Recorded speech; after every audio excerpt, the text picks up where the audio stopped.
I'm really glad I had us muted for that because Dan just yelled the word penis to start off the show. And you said it anyway. I did. So I guess I kind of bungled that. That was on you. That was me. Hi, everybody. Welcome to the stream. Today we're doing something a little different. It is a tabletop show called The Cabin. And I don't know who you see on the screen, but I see three fantastic people. And I want to say hi to them all. If you would like to say hello. Zeke, hi. Hello. How are you? Hear me all right? I'm good. Good? I'm good. I'm not nervous at all. No, I did a one shot not too long ago. Mm-hmm. And I was super nervous. And it ended up, it always ends up being all right.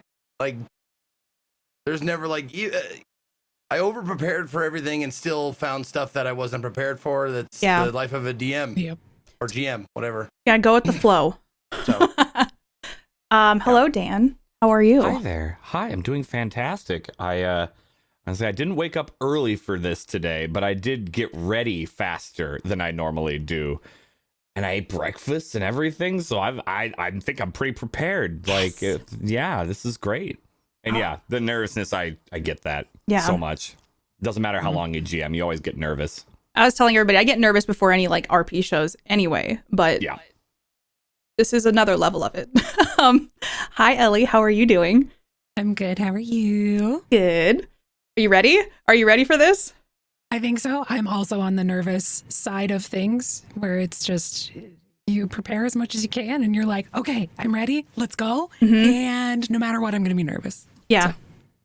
I think it's going to be a fun day. I hope you're all ready for this story. I hope the three of you are ready for this story. This is the second time I've ever GM'd anything. This was a reward for $25,000 raised for St. Jude Children's Research Hospital. So thank you all for doing some good in this world. And I hope that we will tell you all a good story today. And I guess... Thank you for saying it right. Yeah. Saying the charity right? Yes. I cringe every time someone says St. Jude's. Yep, I correct. I can't. Thank you, Zeke. Yeah. There's no S on Jude. Well, the way they explained it to me was the hospital belongs to the children, not the saint. Bingo. Which is so powerful in a concept. I love it. Anyway. It's a great cause. So I'm really excited. And we're about to go on a spooky little adventure. So should we just dive into this? No way to do it about that. Okay. I guess we're just gonna. I'm not ready. Don't do it. I guess we're just gonna hang out for a bit. Guess we're just gonna sit here for a while. But yeah, I'm going to play the trailer, and then it will begin.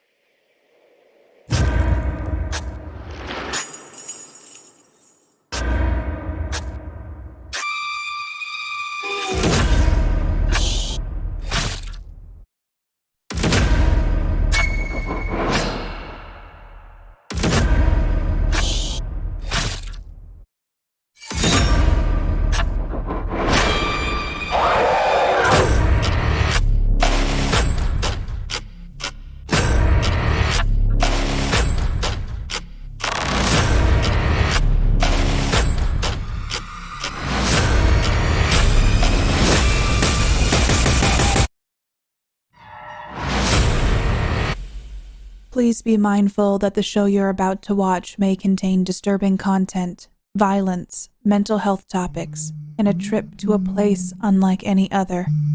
Viewer discretion is advised.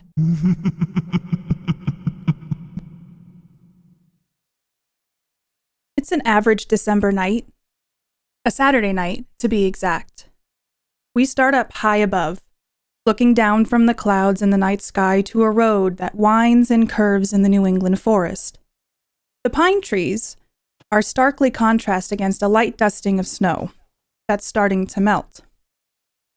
But all the other trees are bare as their leaves have fallen long ago. It's raining tonight. Or is it sleeting? Regardless, we can see the trees starting to wrap in a shiny coat of frozen water. Hopefully nothing like that ice storm of 1998. We start drifting closer to the road, and see an occasional car pass another in the moonlight. Until one catches our eye. A Chevy Suburban, in a color we cannot seem to decipher in the dark, taking a turn onto a dark road that winds differently than the others.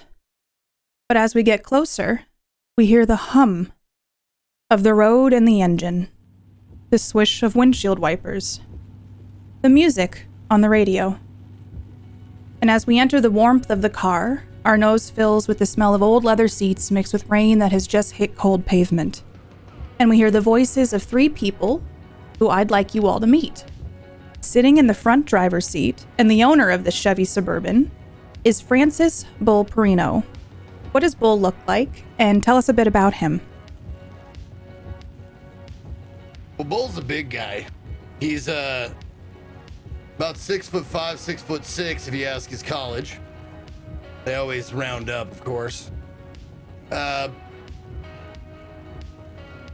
You can tell that he's had a life of activity. You can see like some musculature, even on his older frame. He hasn't been to the gym hardcore for a few years, but you can tell he was there. It used to be a home for him. Clean shaven. Everything in his about his person says that he has a system for pretty much everything, a plan. And the look in his eyes, or look on his face is always a scowl. And Okay. it's not because he's mad, but because that's his face. Okay. We'll pan over to the passenger seat, and studying a map very intently on her phone is Alexis Hall. What does Lexi look like? And tell us a bit about her and who she is. Lexi, fairly average. There's not much special or that pops about her. She'd blend pretty closely into whatever group of people around her. She smiles, but it doesn't ever really hit her eyes. It's not ever very intense. And she doesn't ever seem to get overly emotional, but she always seems to be contemplating something, aware of something just outside of herself, and always looking around her. Okay. And then as we look from Lexi, and last but not least, we see a man sprawled out in the back seat and probably not wearing his seatbelt right. Hello, Jeremy James Arthur. What does JJ look like? And tell us a bit about him and who he is. Well, JJ's kind of a short man. Probably 5'6". He might say 5'7", but shorter than most. But yeah, kind of got the scruff. Doesn't really upkeep that often. Maybe shaves once a week at best. Kind of short brown hair, but usually under a hat that's fading. But just kind of looks like he found the bargain bin at a thrift store and went, that's good enough. The two in the car would know he lives out of his car, not because he has to, because he wants to. So this road trip it's nice. It's nice. He likes being on the road. Okay. So it's been about 15 years since you've all met, but it's been a while since you've all seen each other. Probably a bit too long. Would you all like to tell me how you met? Or would one of you like to tell me how y'all met? Lexi's probably best at that. We met in theater. We met in a school show. We all went to the same high school, and we were in a Halloween production of Frankenstein. I was as fading into the background as I possibly could, doing lights, sound, a little bit of costumes, a little bit of set, always wearing black. And we had Bull in our Frankenstein. And JJ, what were you in the show again? Igor. Oh, it seemed like the most fun I could have. I needed some art something for my to make spruce up my college application. You know, I didn't get a full scholarship, so I had to make it look better.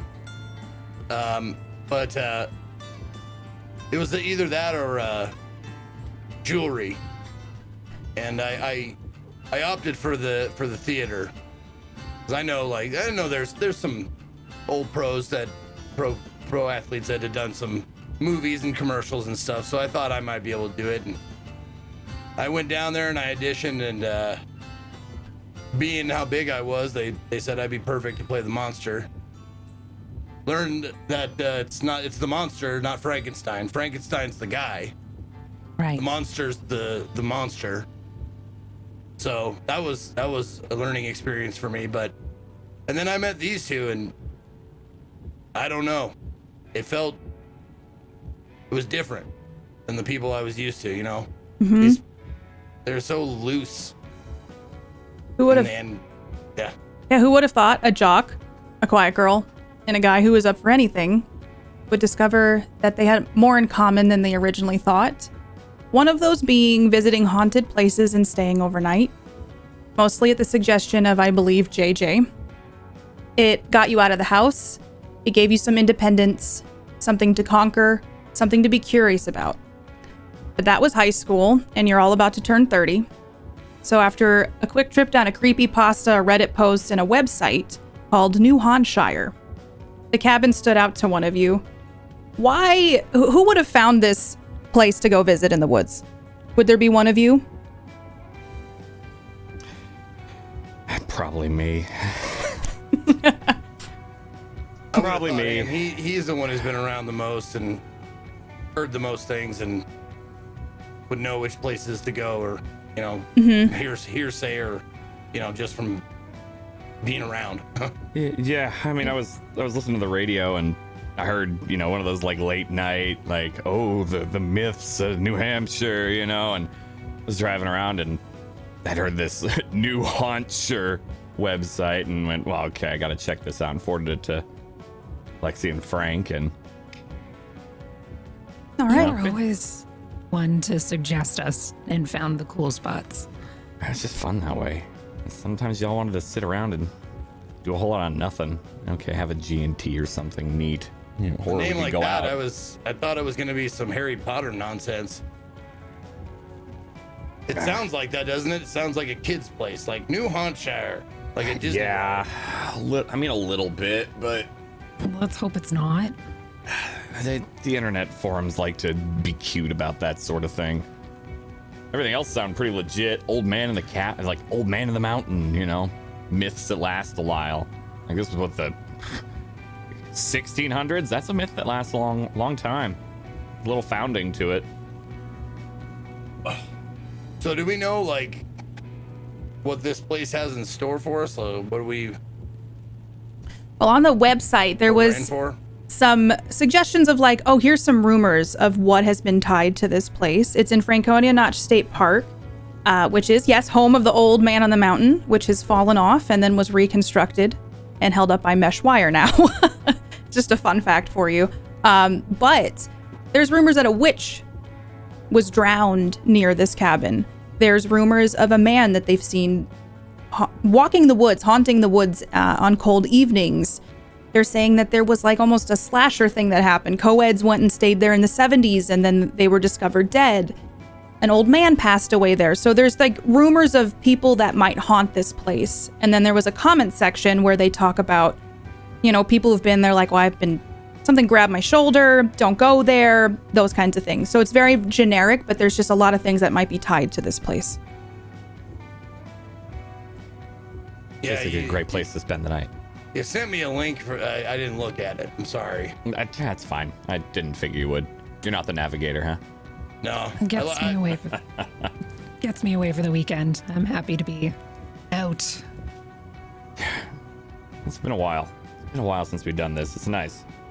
It is nice. Nostalgic. very nostalgic. Didn't want to take my car though. When was the last time you cleaned it? Oh, like a few weeks ago.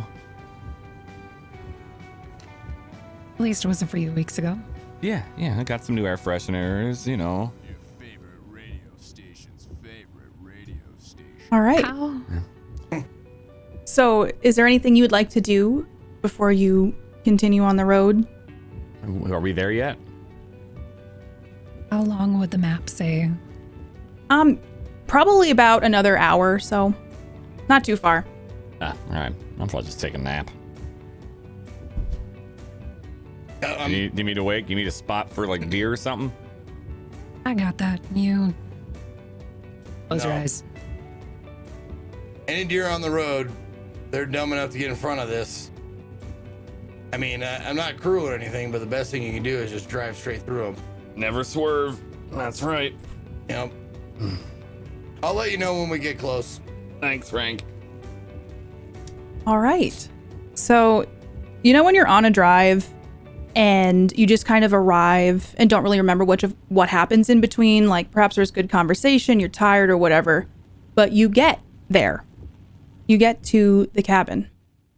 And you're parked on a dark, overgrown dirt road, sitting in the car in the middle of a very desolate place in the woods. It's in a small clearing, but it's surrounded by a thick forest with trees that go on forever, and behind that is just darkness. But it's raining lightly, and if you squint, you can see the outline of this cabin. And you're just sitting in the car. What would you like to do? Hey, Lexi, you awake? Yeah, I'm awake. We all brought flashlights and stuff, right? Remembered it this time? Oh, I got plenty of everything. Don't worry. Yeah, same. Good. Oh, good. I felt the You're car awake. stop. Yeah. Good. Ugh. All right. Well, we're here now. I'm looking around. Is the cabin like visible from the road, or we have to hike there, It's visible from where you've parked. It's just like, or from where I parked? Yeah. yeah, it's just kind of illuminated, like with an outline from the moonlight. Okay. Oh. So the object here is just to Spend the night, Spend see the night. what happens. Ooh. all right. You know? Well, I'm unload. ready. Let's go. Am I bringing Yeah. the Ouija board? I'm kidding. I'm I- kidding. I'm kidding. Well, Lexi be the one to ask, right? Isn't that what? Correct me if I'm wrong. Isn't that what you do with your grandma? Is that right? We've dabbled. Most of the time, it's just working at the sew and crafty. Oh, okay. Okay. Yeah, you kind of moved away from the whole occult thing and We went did, more to yeah. craft. Was people wanted to buy more yarn, didn't they? The yarn business and sales, that was where we're from. That's really the hobby that it is to go to. I just remember, like, back in the day, the outfits you would wear and stuff looked very, I don't know, witchy. Witchy. Okay. Yeah. I'm sorry, is that too far? No, gosh, no. I can see it. I can definitely see it. It was a vibe. No, I mean, I was a jock. Like, that's no question. Like, I wore basketball shorts every day of my life. You definitely in did. school, so, like, Yeah, I remember the time you almost got frostbite. That was fun. How many pairs did you have? I feel like I never saw you in the same ones. it's important. Like, that's something they don't tell you about being in sports and being an athlete is that you got to have fresh gear or they're gonna know. So I had to buy new tennis shoes and new shorts all the time. I spent all my side job money on clothes, which looking back, man, what a fool. Well, I mean, they just all look the same anyway. That one was blue, that one was black, that one was blue with a white stripe, that one was black with a blue stripe. I mean, Yeah, to the untrained eye, I'm sure. yeah, which I was, absolutely. All right, we're wasting daylight. Let's unload this thing. We should Yeah. get in there before. All right, I walk around to the end, to the back of the Suburban and open the back there and grab everybody's packs and give them each their amenities, whatever they're taking. Okay. I I size up JJ and Lexi and see like, Lexi, you want to help me carry the cooler? Oh, come I on. got you. Come on, it looks like you haven't eaten a protein in 10 years. I did that one plant-based thing for a little bit. It didn't stick. I just like burgers too much. Stick is the right word. That's you. Yeah. It's lean, wiry. They call it. All right. I still go running. Well, don't worry. Yeah, I mean, it's just sandwiches and stuff, so you can pick off the meat if you want to. I still eat. I do eat them. All right. Yeah. I got the You bag. get the other side of that. Let's. All right, so you head towards the cabin now? Yeah. Okay. So when you get closer, it becomes a little bit more in focus. It's pretty dark right now. It's definitely it's getting more towards twilight. And you see this place, it's really decrepit. You can see that the roof has moss all over it. The wood is grayed just from aging. There's a sign outside that says, "Enter at your own risk. The Forest Service will not be held liable." But it has this overhanging porch and a couple windows that look like they've been boarded up. I run ahead slightly and start doing like the foot test on the wood ahead of them just to kind of see how It does? how stable it might be. Why don't you give me the first roll of the night, or the day, I guess. How about give me a body roll with a target of 3. Okay, that's... And I shared a picture with y'all of the cabin. Oh, okay. You did 5 great. and a 3. Yeah, so you're checking the wood. You can tell that it is not... It's fine. It's in fine shape. It actually seems a little bit better than you expected it to be. You're a little surprised that the wood is not as flexible. Oh, that seems pretty sturdy for how old it looks. Mm-hmm. Yes, and mark a spirit point because you did extra well on that. Alrighty. Yeah, it looks like it's got good bones, as my dad would say. I don't know, oak, pine, something strong. Yeah, pine's not that strong. Yeah, but yeah, probably something strong. Anyway, yeah, you're safe to carry that big heavy thing. You want to It's sit so on it? heavy. I'm thinking about it. Can you open the door for us, please? Yeah, I got the door. Is it locked? It is not locked. Oh, man. So I open it and hold the door for them. Alrighty. So you go inside and you can start to hear the rain on the roof.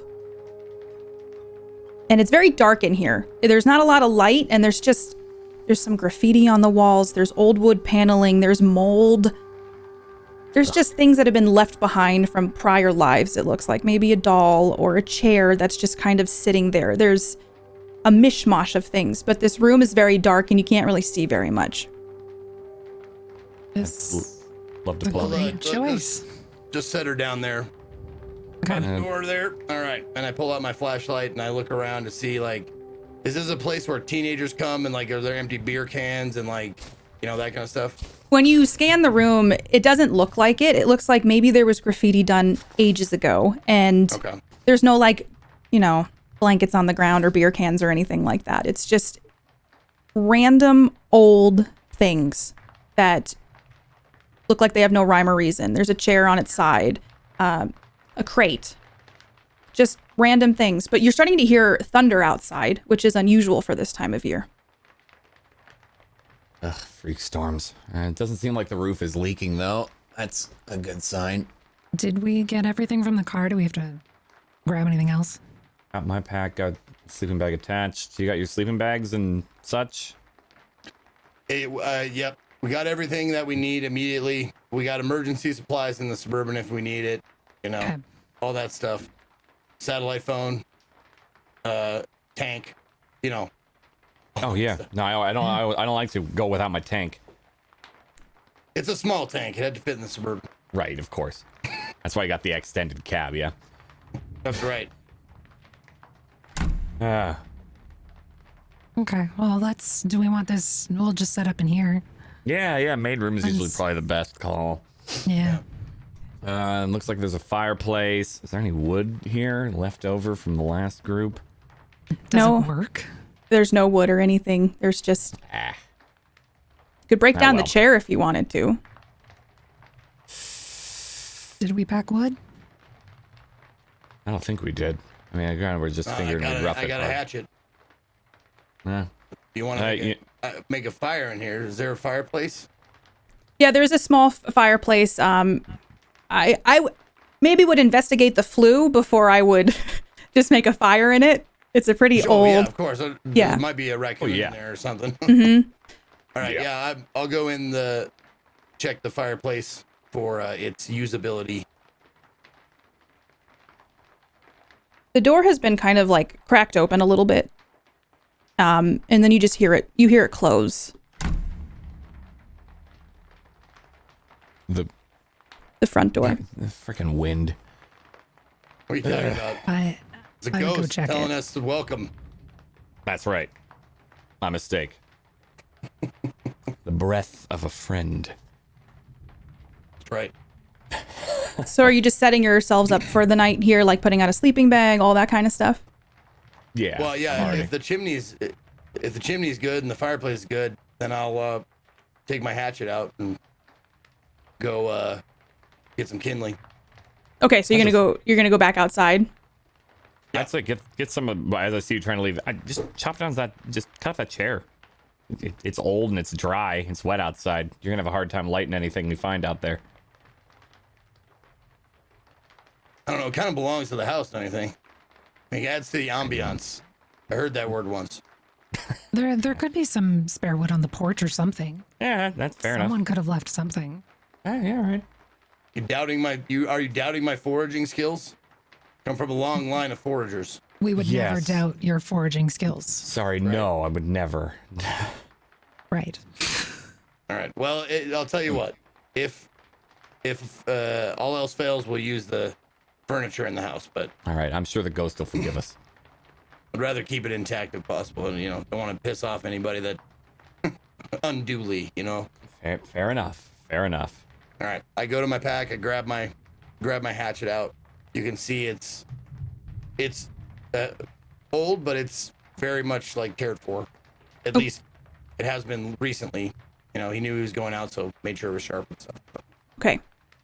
So you're going to try to go outside and find some wood to throw in the fire pit or the fireplace. Yep. Okay. Yep. When you get to the front door and you try to open it, it doesn't budge in the way that it did when you first got here. It seems like it's stuck. So would you give me a body roll of 4 with a target of 4 to see if you can open this door? Goddamn storm swelled the wood.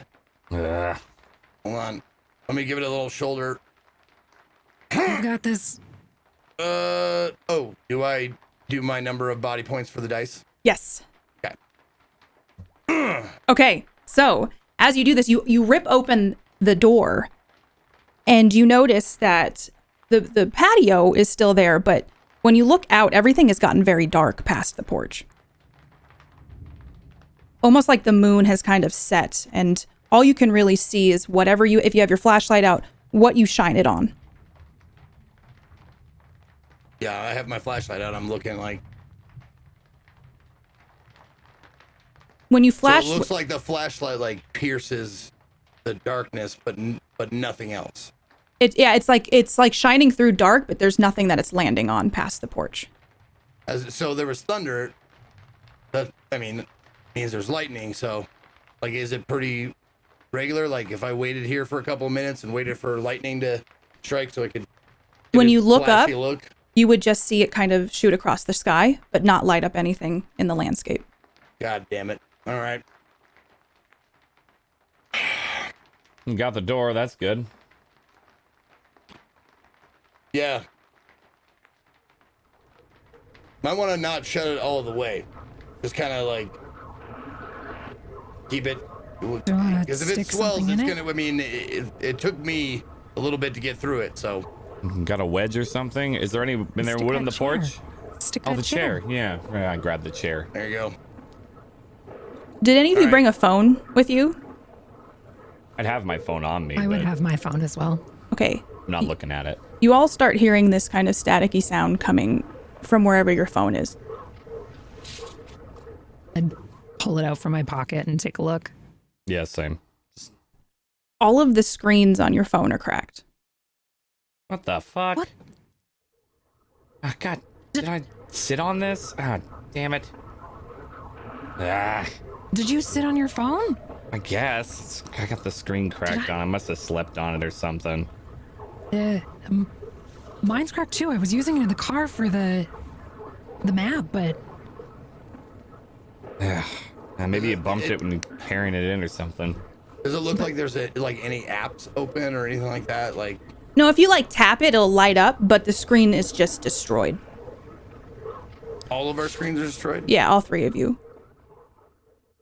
Are we all? What the hell? You hear from the porch. God damn it. What? I don't know how I broke my phone. I broke the screen somehow. us too. Yeah. Wait, what? Yeah, my phone's all cracked up. I guess I slept on it. I come back in. Did I show them, smack like- this on the doorway on the way in? Like, Yeah, Look, mine. Yeah, it's the it's- same. The door locks. It's, didn't you just put the chair in the door? I was about to, but then we looked at our phones. Freaking the wind is it again. still making that sound? The sound has stopped. When you pulled them out Okay. and you looked at your phones, it stopped each time one of you pulled them out and looked at it. It was coming Okay. from the speaker on your phone. Okay. Can you get that door back open? I don't think you didn't bring. Do you see any wood out there? We still need some for the fire. This is gonna sound, I don't know, weird. Maybe it's because of the place, the weather or something, but maybe I'm just freaking myself out, but it seemed like my flashlight was the only thing like making a dent in the darkness. The fading sun, the moon, nothing. It You was get like a very really strange. thick fog in or something, maybe? That's what I was thinking, but I didn't see any like fog clouds. The weather report didn't call for fog. It called for rain, but I mean, that sometimes go together. I grabbed Maybe. the knob of the door. It And, it doesn't budge when you try to, if you try to jiggle it. Yeah, I tried to turn it. Nothing. No. It's You like stuck sealed again? shut. It's kind of like almost as if the wood has been welded to the rest of the wall. okay. I know we've done this before, but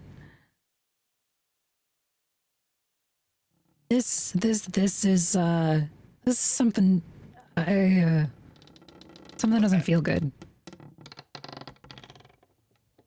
That being the case, I mean, there isn't still an explanation for all this. Old house, swelling with the weather and the wood, the water, all that kind of stuff. I'm gonna go look, just for safety reasons. I'm gonna go look for a back way out. Yeah, that's probably a good idea. Maybe not splitting up. If it makes you feel better to come with me, go ahead. You don't want to Scooby Doo this? You know me. I'd rather together than alone. Yeah, Come on if you're coming. That's fine. Yeah, Start heading to the- let's do this. I'm gonna grab my flashlight and join Bull. Yeah, same. Okay. So there's only one small hallway that's to the right. Like when you first come in, there's just a small hallway to the right. And that's the only place that you can technically go down. All right, I'm heading in. One by one. How wide's the hallway? The hallway it's like pretty small because back in like older days, like the walls, the hallways were not as wide as they are now in modern builds. So you could probably like 2 by 2 go in. Okay. I'm Right. just falling, looking around. God, this wood is old and creaky. Also, can you hear the rain anymore? It must have let up. when you start heading down this hallway, that creaking sound gets louder. And when you pan the flashlight across the wall, you see a door.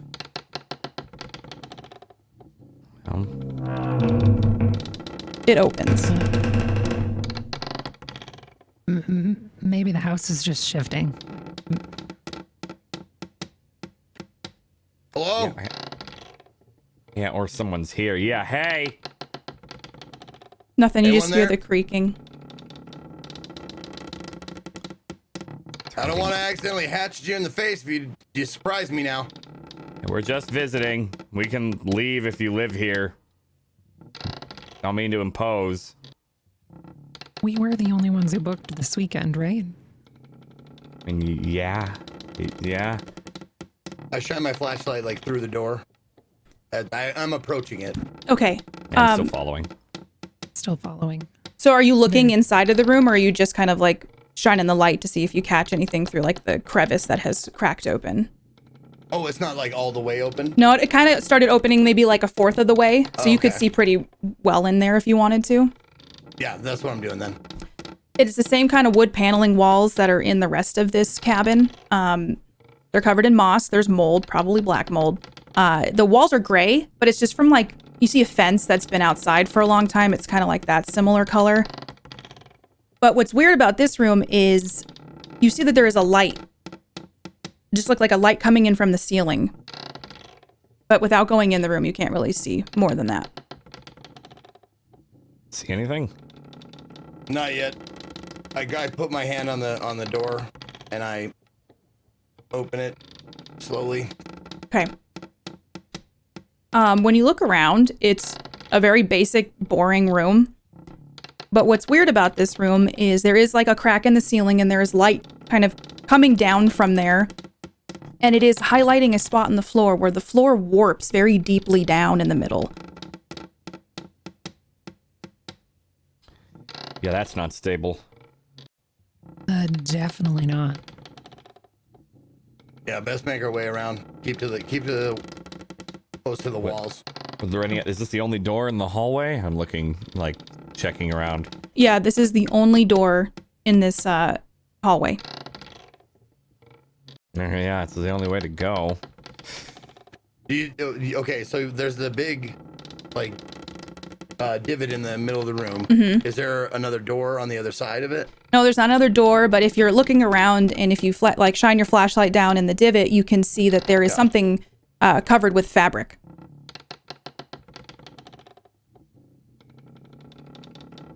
Does it look like body sized? It doesn't look, I mean, it looks like you're not sure it's lumpy. And like the floor, what's weird about this is like, it doesn't look like the floor has been worn. It looks like it has been unnaturally warped down to create like a bowl shape. Like weighed down heavily, like if you were to, like a sheet of rubber or something. Like if you put, like if there's a sheet of rubber and you put like something in the middle, it kind of like bows down. I mean, and I just walk up and take the fabric off. Okay. I just go past Frank. Are you going down into the warped? Yeah, Okay. absolutely. All right. When you get down there and you take that fabric off, you see there Careful. are. I have I take my hatchet out just in case it's like, because like Bull's thinking that like this might be like a junkie or something like that. Like the most dangerous thing he can think of is, a drug addict. So he's ready. And I'm probably still staying like behind Bull, kind of just not shielded fully, but just like I'm gonna stay back. Okay. I probably absentmindedly do one of these things, like, like Like the like mom a arm. mom does. Mom arm. Mom arm. We all know. Yeah. As soon as you step down into this warped part of the floor, That's freaking weird. the door slams and locks. And then when you turn around, the door is gone. What? There's the. You haven't seen that yet. Can I feel the wall? Yeah. Give me a 6th sense roll with a target of 6. Oh boy.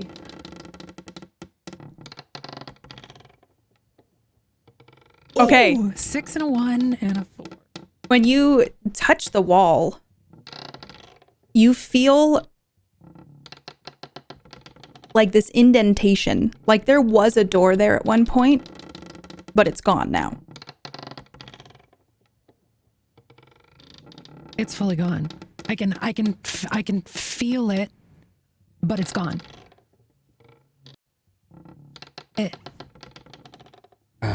You say this.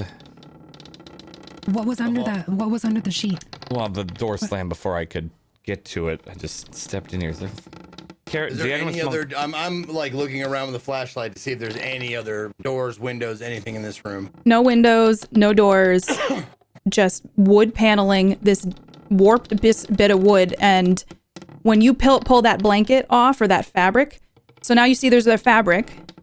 There are. If he's doing that, I'm shining the flashlight right directly on it. Yeah. Okay, and like kind of doing a mental inventory, you see there are 2 oars, there's an anchor, there's some rope, and there's those yellow raincoats that fishermen wear with those little yellow rain hats, and a couple life vests. What in the hell? 2 sets of everything. 2 sets. There's 3 raincoats, 3 life vests, but only 2 oars, 1 anchor, and 1 set of like fabric and rope. Does this divot look kind of almost Boat shaped. dinghy shaped? Yeah, boat shaped. It does seem like there is a shape to it, and as you notice that, can I get a body roll from Lexi and Bull, please, with a target of 6, as the floor starts bowing underneath you. Gonna do great on this one. Oh no.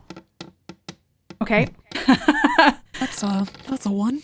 All right. Bull and Lexi, the floor starts moving and it starts undulating underneath your feet, and you are being thrown into this warped bit of flooring with JJ. JJ, you are knocked down, and you start seeing the room break apart. And as this room is breaking apart, you are rising up. And the floor around you is turning into water, and the walls have fallen. The floor has fallen apart and is sinking underneath the water. And you are now in a vast bit of black, dark water in this little boat. I grab one of the oars and put it out toward Bull and Lexi. I'm as fast as I can. Okay. So you two, you fell into this warped bit of flooring, so you would already be in the boat. Okay. Oh, there. Oh, I see. Okay. Yeah. Life vest on, like instant. Okay. Yeah, I'm just Anybody injured? No, I'm good. Just a little sore okay? from when I fell. I think I'm okay. This is just life vest on. Mm-hmm. Immediately look around like, are we in the middle of a lake and we can't see anything? Yeah, when middle of water. If you scan around, are you just looking like for shoreline? I'm looking, for walls. Yeah. Shoreline, anything. No walls. You see bits of wood breaking apart and sinking that were parts of the room, just starting to go underneath the water. And when you look out and you're like trying to see land, you don't see anything. You don't see anything at all. It is just vast, dark water.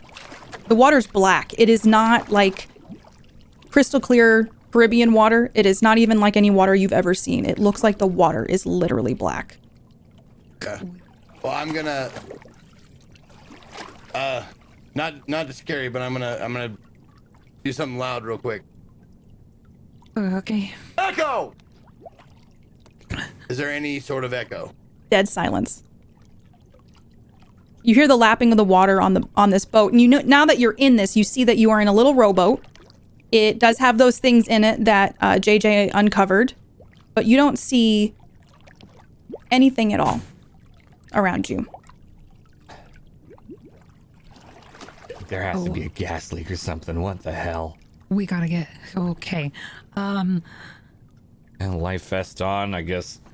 Rain jacket on. Everybody get the slickers and vest on. Sure.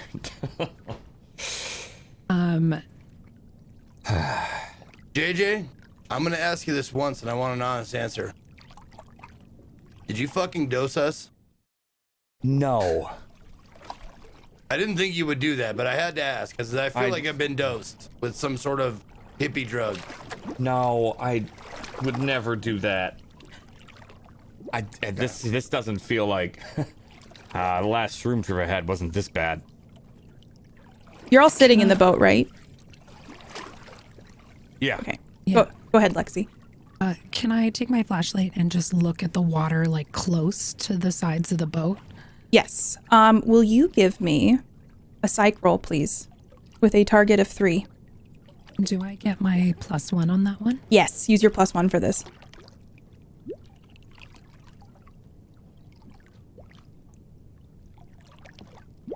Okay. So when you look in the water,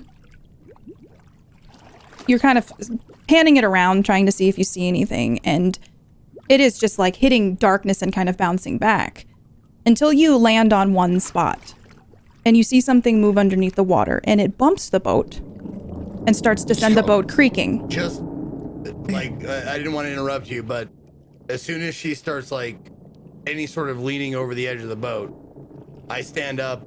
I don't put hands on her, but I got my hand ready to like fucking grab her Okay. In case she like starts to in case she falls over. Or Okay. something. Can you both give me body rolls? Well, like Lexi, are you kind of like leaning over the side of the boat?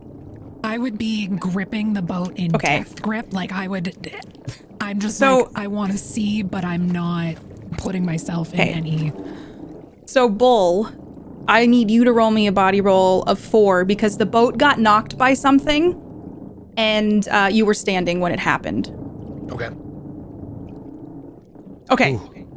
You do just fine. Nailed it. You kind of And I like, had a that- thing for that, right?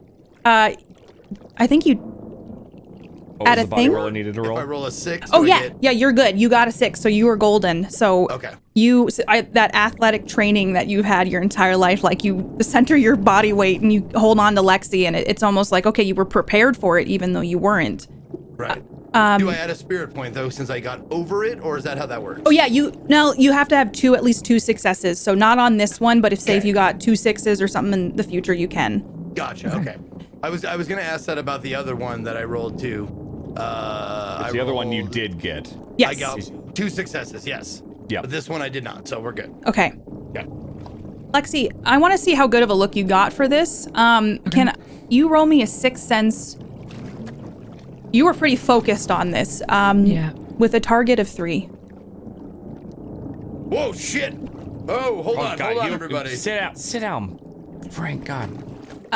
Lexi, when you see this thing kind of pass under the water, and it almost seemed like it intentionally hit the boat.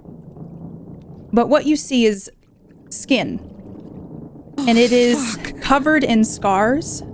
It is a gray skin. It looks and it looks like a fish, some sort of fish type thing, but it is covered in a thick layer of scars. Some that look like they've tried to heal, but have been reopened. Some that have healed and are covered in scar tissue, and some new fresh wounds are on it. I'm as far into the middle of the boat as I possibly can be. What?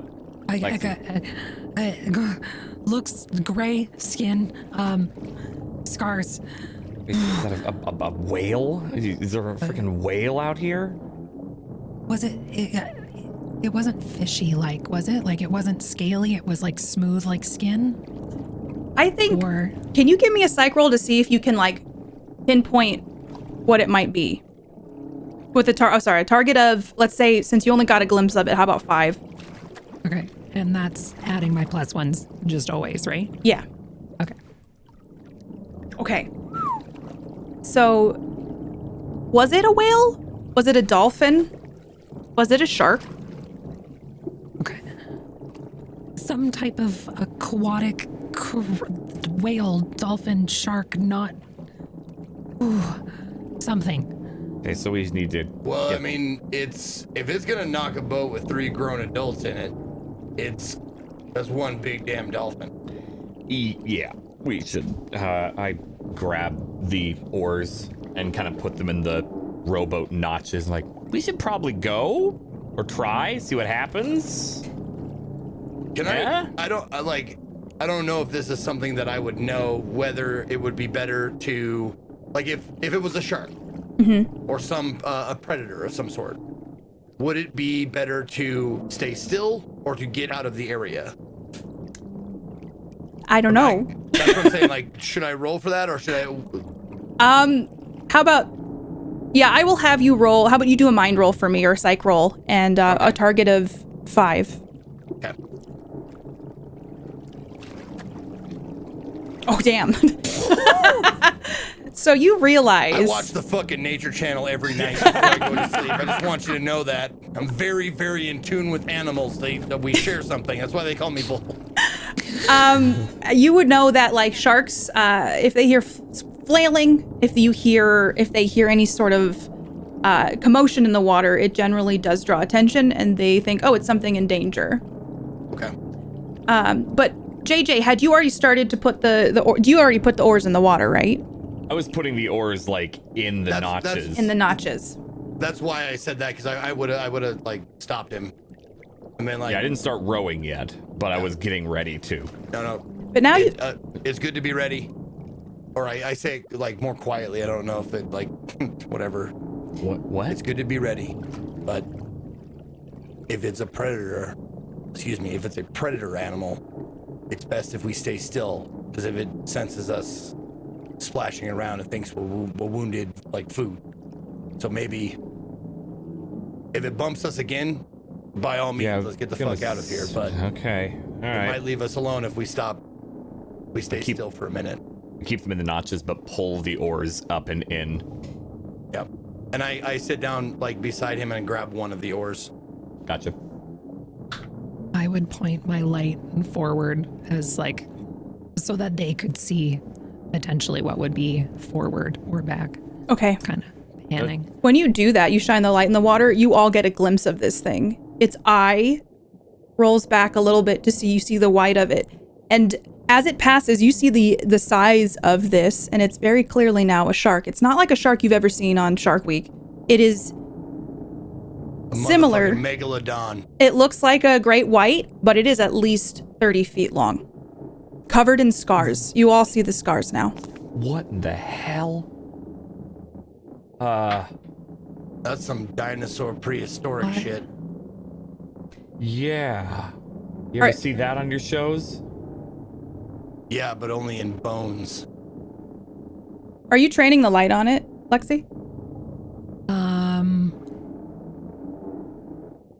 I probably wouldn't want to attract too much attention, but I'm keeping it highlighted to make sure I know. Yeah, so yes, I would want to know where it is. Is there anything in the boat besides what we brought, like what we were wearing? What you're wearing? You like, said there's an anchor. There's an anchor in there. There's some rope. There's the ponchos. There's an oar. Some fabric. Okay. But as you're training the light, you see its fin coming out of the water. And it does a very quick 180. And it starts accelerating its tail. And it's starting to pick up speed, and it opens its mouth, and it jumps up and latches onto the side of the boat. Whoa. And pulls off a chunk, knocking you all, if you're just kind of jostling you. And you can now tell that this shark is very much interested in the three of you. Time to go. I take the fucking, oh shit. My first instinct is to take the fucking oar and hit it in the eyeball. Okay, so the shark has grabbed a piece of the boat since you weren't prepared, so it's going to slip underneath. But you can see that it is moving on top of the water now. You can see its pattern of movement. So, Bull, if you wanted to try to do something with the oar, now is your time to try. If he's not like clamped onto the boat, I'm sitting down and I am starting to Lexi, sit down. All right, together now. Stroke. Okay. Yeah. Can I get some body rolls from JJ and Bull with a target of 4 to see if you can get some distance between yourselves and the shark? All right, I'm gonna do that, and I'm gonna use an SP.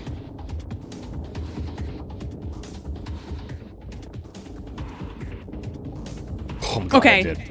You all, you with enough power, it seems like adrenaline is pulsing through your veins. You are like putting a little bit of distance. You can see the shark is still, it's like hunting you. It looks like it is watching you and your movements. I will count that as Bull and JJ's move. So Lexi, is there anything you would like to do before the shark does something? I'm keeping my light trained on it. Can I speak? Like during, okay. I shouted, Lexi, and I look down at my belt loop, the loop with the hatchet in it. Okay. And grab the hatchet. All right. So is there anything you want to do right now as you see the shark kind of following you as you're paddling away? Can I ready to be able to see if it's gonna jump back in? I'm gonna just be ready to smash at it if I can. Okay, so are you gonna like position yourself where the shark might come to the boat with the hatchet? But I'm staying seated, like I'm staying seated, holding on to the boat for dear life. All right. You see the shark do a quick spin in the water, its tail kind of splashing up water, and it starts to accelerate again, heading towards where Lexi is sitting. All right. Okay, so as it comes up to the boat, What the it fuck, knocks. Katie? Jesus Christ. I don't like that at all. Don't make those noises. I don't like that. It throws its like the nose is the best way I can put it. It hits the nose into the boat and it's splashing its tail around. It doesn't grab onto anything, but now is a great time for you to swing if you would like to swing. I would like to swing. Okay, can I get a body roll from you with the target? I mean, it's right there. I'm just to say a target of 4. I'm gonna add an SP to that as well. Okay. All 6s, Oh. baby. Oh, Oh! So I think just in the panic of the moment, I just knew it. you're just kind of like throwing your arm around a little bit. You probably nick a little bit of the boat thinking you've made contact with the shark, and the shark just slips quietly underneath the water. And it disappears. Bull, do you want to switch? Feel like you're better at this than me. okay. Yeah, do it. Yeah. All right. So I'm going to throw it over to JJ for the start of this round. JJ, what would you like to do? Oh man. How much of our momentum got knocked away from the shark hitting us front on? How much is, I'm sorry, what was that? Or how much of our momentum got stalled because it kind of like rammed us as we were moving forward. Yeah, it rammed you. So like the oars probably were counterintuitive and slowed you down a little bit. And the top of the boat probably lifted up quite a bit and then dropped back down. So you kind of have to get back into that rowing motion. Yeah. If she's swapping and we're looking, I'll do a quick before trying to row again, just a quick flashlight, not like at the horizon to see if there's anywhere we can go. Okay. Will you give me a 6th sense roll, please? With Sure. a target of 6. Oh, God, all right. Do I get lucky? No, I don't. Oh, okay. As you're scanning around, you don't see anything. You're panning around and there is nothing anywhere. Ugh. Yeah, so just fuck. And then I'm gonna try to start rowing again once Lexi gets in position so we don't go in circles. Okay. Who are you going to throw it over to for the next turn? Probably Lexi, since they're swapping and Bull's gonna get ready to probably smack something hard. Okay. Lexi, what would you like to do? I'm gonna hand the hatchet over, still staying as seated as I possibly can because I don't want to let my center of gravity get very high. Okay. Probably scrambling over the seat, crawling, getting into position. And I'm pretty fixed on that shark, just keeping my eye where it is. Okay. So it did slip underneath the surface, but now you're starting to see it resurface a little ways out from the boat. You see its fin coming up, and now you see in the light, the moon is hitting it, and its skin is... You've never seen anything like this before. It's like it's been through hell and has come back. The skin has been torn open, and you've seen, sharks on Shark Week that have been like, oh, it ran into a boat or something like that, and it got a little beat up. This is just something like unlike anything you've seen before, and the sheer size of it is fully showcased as it leaps a little out of the water, lands, and starts to pivot itself to make another approach at the boat. I don't know if we're gonna be able to kill this thing. I think we just have to find a way out. Gotta go. Yep. All right. Keep rowing. In Okay. time now. And I grab the so there's a rope and anchor. Mm-hmm. Anything else? Rope and anchor, 2 oars, which are being used right now. Right. There's a yellow poncho with a little yellow hat, and some life got jacket. those on. Yeah. So and like the life vest. So right now, all you have is like the oar, the rope, and some fabric, and your hatchet. Okay. I quickly, like, if I have time, if I judge that I have time, is there anything that I like what are those called, like moorings or whatever, the 2 little things you wrap the rope around to tie it to a dock? Oh yeah. Yeah, those would be on, like, it would be already attached to the boat. It would be bolted into the It'd be wood. on the bow. Right, Yeah. yeah. I'm gonna tie the rope around that. Okay. And then put it around my waist, like tied around my waist, so I can swing with both hands. Okay. I wasn't sure So where I you can were going with jump that. in. Okay. No, I'm not gonna jump in. I'm just gonna, like, in case I, lose my balance and fall in the water, I'm still tied to the boat, so I can hopefully get back in there. All right. So I will reserve your roll as the shark is approaching. The shark is coming up very quickly. It dives underneath the water, though, this time, and hits the boat, and you feel it thrashing as it's hitting its head against the boat, and then it spins around with its tail. So you're going to try to take a swing at it while it's underneath the boat, correct? Only if I have a good shot at it, Okay, you see it's like its tail is kind of flailing. Pitch. Okay, you're waiting for the moment. Yeah. Its tail comes out of the water. You have a good opportunity to try to hit its tail.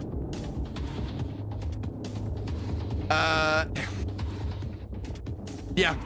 I mean, you think it pissed it off, but animals think like animals, so it's like pain, leave. Okay. So hopefully, yeah, I'll try and chop its fucking fin off. All right, let's do a body roll with a target. The fin is like, this thing is strong and it is large, so the size is in your benefit, but it's moving very quickly. So a target of 5 with a body roll, please. Okay. I'm going to use 1 point Okay. to add a dice, and shit. Oh no. Shit. All right, so you're like, Can roll a 5 on 4 dice. Fuck. oh, its tail is in the air. It is flailing around. It's too hard to like hit it. And then it slips underneath the water again and disappears into the darkness once more. So. Oh, okay. So for failed rolls, you mark 1 check of resource. Yes. Yes. Okay. Yep. So I think we all have 1 failed roll now. Yeah. Okay. All right. So who would you have passed it over to, Bull, after your turn? I would have passed it to JJ. Okay. Okay. Did we make any progress? It looked like rowing there. You have Or is it you just- are moving. You can tell that you're moving, but since there's no landmarks for you to really pinpoint how much distance you've made. Yeah. I don't know if we can get anywhere. I don't see anything. Fuck it. And I just grab the oar and stand next to Bull. Oh, okay. All right. So you're and ready to jab in an eye if I can see one. okay. So I'm gonna reserve your roll to the opportunity when it arises. So who would you pass it off to? I'll toss this to Lexi since I just abandoned her. With both oars now. Or no, 1 oar because I have the other. Not feeling very confident in the fact that she could take an oar to this giant shark. I'm gonna take a look around on the Find a on place the to go. I'll just yell. outside and see if there's somewhere that I can find, see any shore, see any landmarks, see anything. Okay. Will you roll me a 6th sense with a target of 5, please? Yes. Is that? What is that floating over there? There's something in the distance that you see bobbing up and down. It is larger than anything else you've seen in the water so far. It's the commotion of the water that you all are causing with the shark is making it pop up. So you're seeing something hit the moonlight, and it's probably about 50 feet away, 50 to 60 feet away. Sorry. Oh no. It's not my There's turn. something like 50 to 60 feet that way, floating. Does it look like a creature or a body? Is it in the direction of the shark is what I want to know. It's not in the direction of the shark. It is kind of to the side, though. You're going to have to churn the boat to start heading left, essentially. I don't know the starboard or whatever it is called, but like you're starting to head towards Port port. side. You go port side. So you have to do you do have to pivot the boat and then start rowing over there to get closer to it to see what it is. Okay. So then, Bull, that's your turn. What would you like to do? I'll hand untie myself. I'll hand the hatchet to JJ, and I'll sit down. I'll grab. And then I hand you the oar, I'll then sit swap down and them. just do it myself. It's easier, Okay. to keep in Then I'll rhythm. keep. Okay. Will you give me a body roll with the target Turn it. to try to turn the boat, the pivot it towards Yep. port? Can you give me a body roll of target of 5, please? You bet. Ooh, baby. Come on. Oh, okay. Success. Yes. There so, it is. like a machine, you turn this boat to port. But Yeah. at this just moment, for flavor, before I sit down, I do pull a little Big Poppy.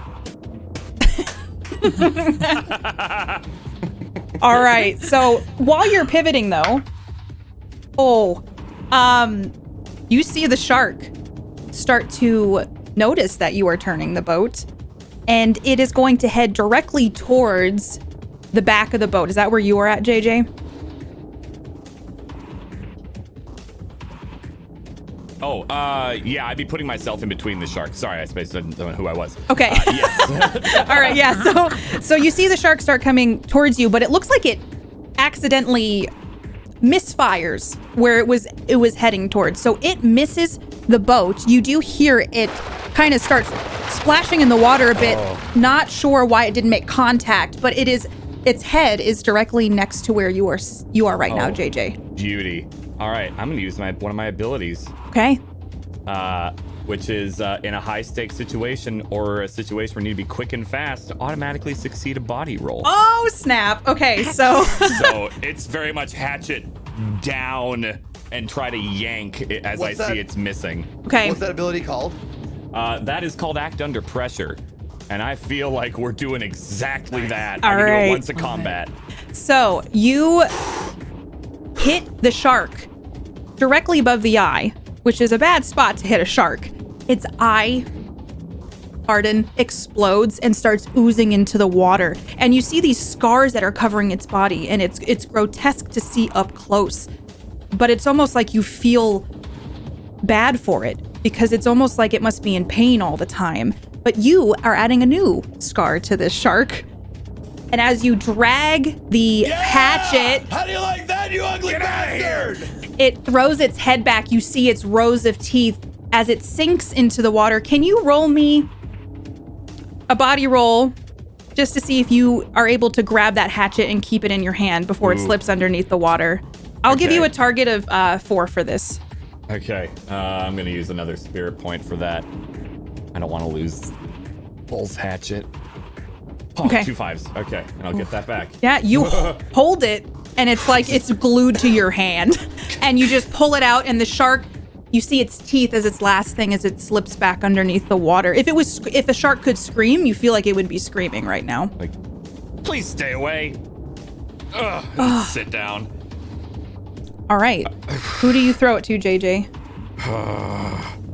I think it should be Lexi now because Bull tossed it to me. Okay. So, I think. Lexi, what would you like to do? I'd like to try and get a better look at what this thing is that we're heading towards and making sure it's not more danger. Okay. Why don't you since you know what you're looking at now, will you give me another 6th sense roll with a target of 4?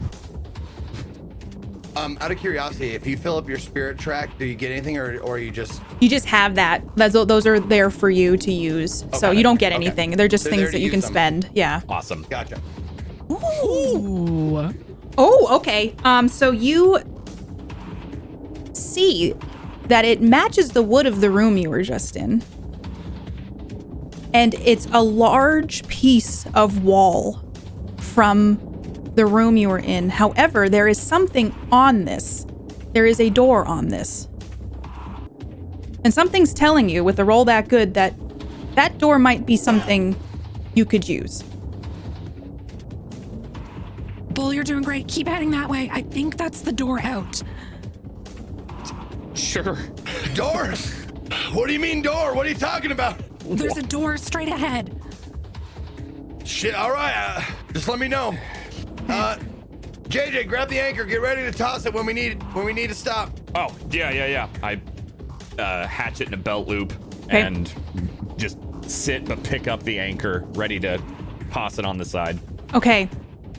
So, Bull, will you give me a body roll? You were kind of like going for this. I'm just gonna do a target of 4 to see how much distance you cover. You bet. Ooh, okay. You are halfway there. You are just like, you are a machine right now. You are like, I got a mission and I'm gonna get there. And he's hearing that. He's hearing the Rocky running sound like, getting strong now.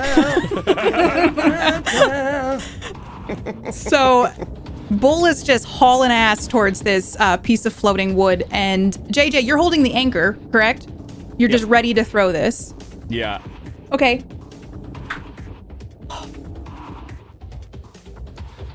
I shout to Lexi. Lexi, shout out the distance. When we get 20, 10 Okay, got it. feet away. JJ, are you no. standing? No, I was sitting holding it. But you're towards the edge of the boat, yeah? Was thinking center, but that I guess I don't know how Okay. big Is the boat anybody is in sitting kind of like towards the edge of the boat or any I might like be closer to one side, like the port side, since we turned, if anything. from underneath? You were not prepared for this. You have not seen the shark since you have hatcheted his eye, or their eye. The shark launches from underneath where you are sitting, JJ, and it pushes the boat up and it knocks you forward to where you hit your head and also you cut yourself on this anchor. And I need you to take 2 damage, so please mark 2. Woof. I rolled a 20. Oh God. So I have a flesh wound. You have a flesh wound. So Wait you a minute. So we get D6 and the DM gets a 20-sider? Fuck this. It's on a scale Rigged. system, though. God. It seemed like the shark wanted you to know it was for you. The other two of you, too. can I get 2 body rolls from you just to see how jostled you get from this knock on the boat? Okay.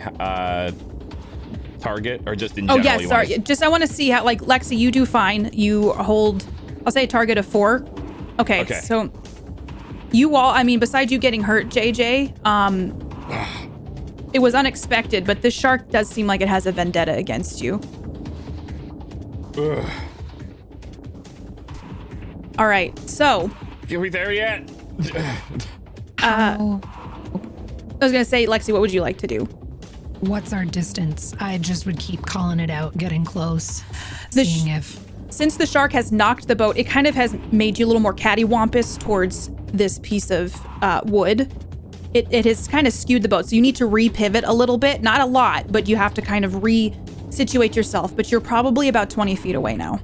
And because I'm not facing it. If I'm rowing, I'm not facing it. Yes, so you're I not. need to tell Lexi, like to put your point to the direction I need to turn the boat. Directing and 20 feet. 20 feet. Okay. All right. Well, do you want to roll me a body roll? Target of 5 since the boat has kind of turned a bit. Yep. I'll be adding a die to that one. Good call. Oh, baby. Yeah. again, just like a machine, Bull is on a mission, and you repivot this boat almost abnormally fast, and you start rowing once again, and you're starting to gain speed. Lexi, because you're gonna just like kind of be directing right now, right? Yeah. All right. So JJ, what are you doing right now? Are you just still holding that oar? The anchor. The anchor, yes. Well, okay. Does it look like we're about to be at the door? I'm trying to figure out if I want to attempt to, screw with this shark again, or just get ready to toss this. You are getting very close to the door. You're about 20 to 15 feet now, like you're gaining on the door. But you now see out of the corner of your eye, you see the shark start to surface. It's bleeding a lot, and its eye is gone on the one side that you hit it. But it turns around, and it makes a beeline for the boat. Okay, if I need to roll for the judgment, by all means, but the thought that JJ has is if I throw the anchor at the shark or when we're getting to the door, I can do 2 at once. Okay. That's what JJ wants to do. I'm in support of JJ. That is full on impulsive. I was just gonna yell at him like, forget the anchor, we're all just gonna jump off the boat. So then going by. Yeah, but so he's getting ready to throw the anchor at this shark since we're hopefully going to be close enough. We also do have the life vests, so... Okay. All right. So what I need from you is this shark is starting to gain speed. It's starting to do its it almost like it revs itself up each time. It starts its tail, and then it starts to go like a torpedo towards the boat. It dips underneath the boat, and you hear it from underneath. It starts thrashing around, and then it surfaces on the side of the boat. So, JJ, are you going to throw the anchor at it? I mean, how close are we now to the, a quick glance at the door? 10 feet. Are we 10 feet? Yeah, if I can hit it. Yeah, he's going to just try to, just drop the anchor on the shark. Okay. I'm thinking it's right there. It's a little wooden rowboat. The anchor's probably 20 pounds, I would say, 20, 25 pounds. So are you going to put some force behind it? Yeah, I'm going to try to at least stun it slightly. Okay. Will you roll me a body roll? And if it's like the newer style anchors, it's got those 2 triangular shaped things to catch the bottom of the boat. Yeah, it's Yeah. not like the old timey. It's like the stuff you see at a bass shop now if you went. Yeah. Okay. So you can jab those fucking things into the shark. Potentially, hopefully. Yeah, force. Fingers crossed. But wait, before he does this, I'm going to now I have to take a resource check off to use the resource. only for certain resources. So depending on what resource you're using. And it'll say usually it'll say check off a spirit point for it. Okay, you make it. I'm just wondering if I can use this at any time then, because there's nothing to pay. Nothing to pay for it. I feel like, because I know which one you have. I would say just for now, why don't you just use it? Okay. I'm going to use Here's the Play. And it's at any time of need for inspiration, you make the best inspirational speech you have ever made. It's going to be short because we don't have a lot of time. Please share your speech and everyone gets a +1 on their next roll. Oh, awesome. So I need that. Thank you. I got -1s now. I look at him and I say, all right, this is it.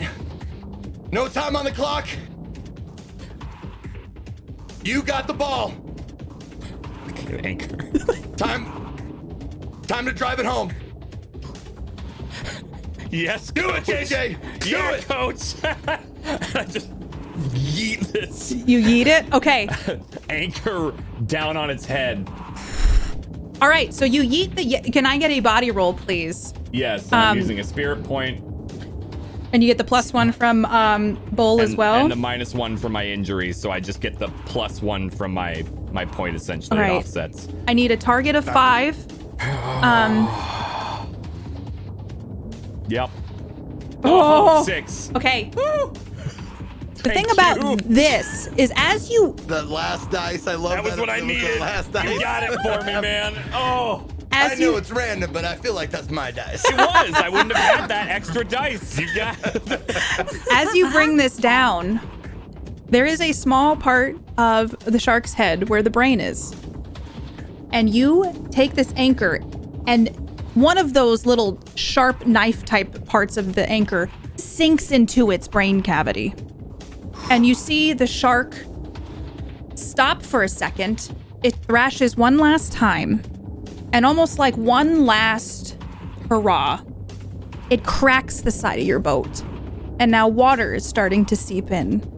But you see this shark slowly stop moving, and it sinks underneath the surface. With, might I add, did you untie the anchor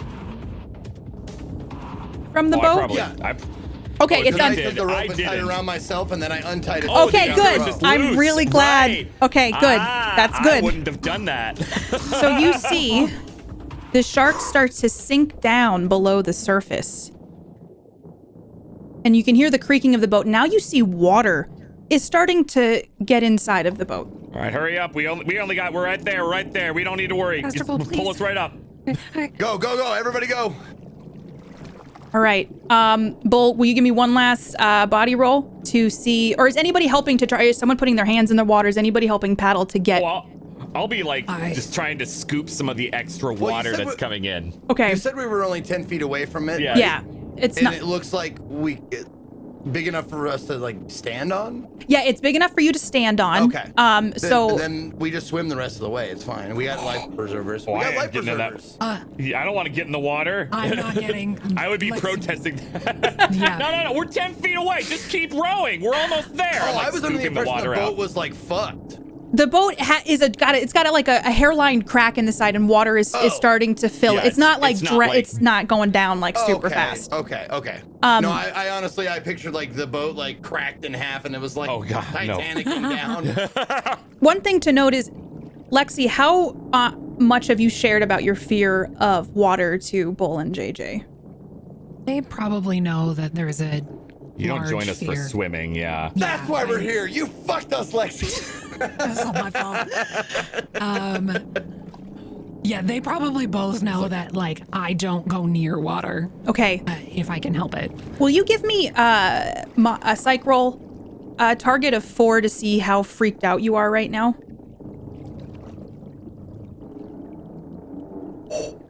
Oh, you are surprisingly okay, considering the situation. You are almost like, just like Bull with the boat. You are focused on getting to this piece of wood. Quick question. Did you add anything to that roll? No. Can you roll one more d6 for my inspirational Yes, speech? you yeah. Everyone gets it. Just in case you get 3 successes, and then you get add 2, I think. Oh. That was a no. So You knew that speech wasn't for you. So with everybody, like with Bull rowing and JJ and Lexi probably helping in the ways that they can, you get to this floating piece of wall. And there is a door on it, and the door is gray and knotted. And it looks different than the door you entered, but there is a door on this piece of wood. Through it. Everything is so fucking weird. Might as well. You all have to get onto this, though. Can I get some body rolls to see if anybody gets from the boat to this piece of wood?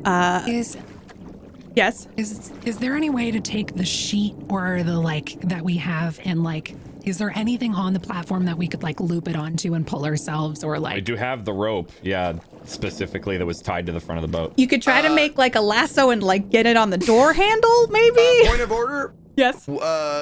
We do not have the rope anymore, right? Because it wasn't tied to the boat, but it was tied to the anchor. You are correct about that. When the shark started sinking, the rope went with it, which is a good thing that you didn't have it tied to the boat, to be quite honest. So it is slipping under the surface. But you do have a piece of fabric.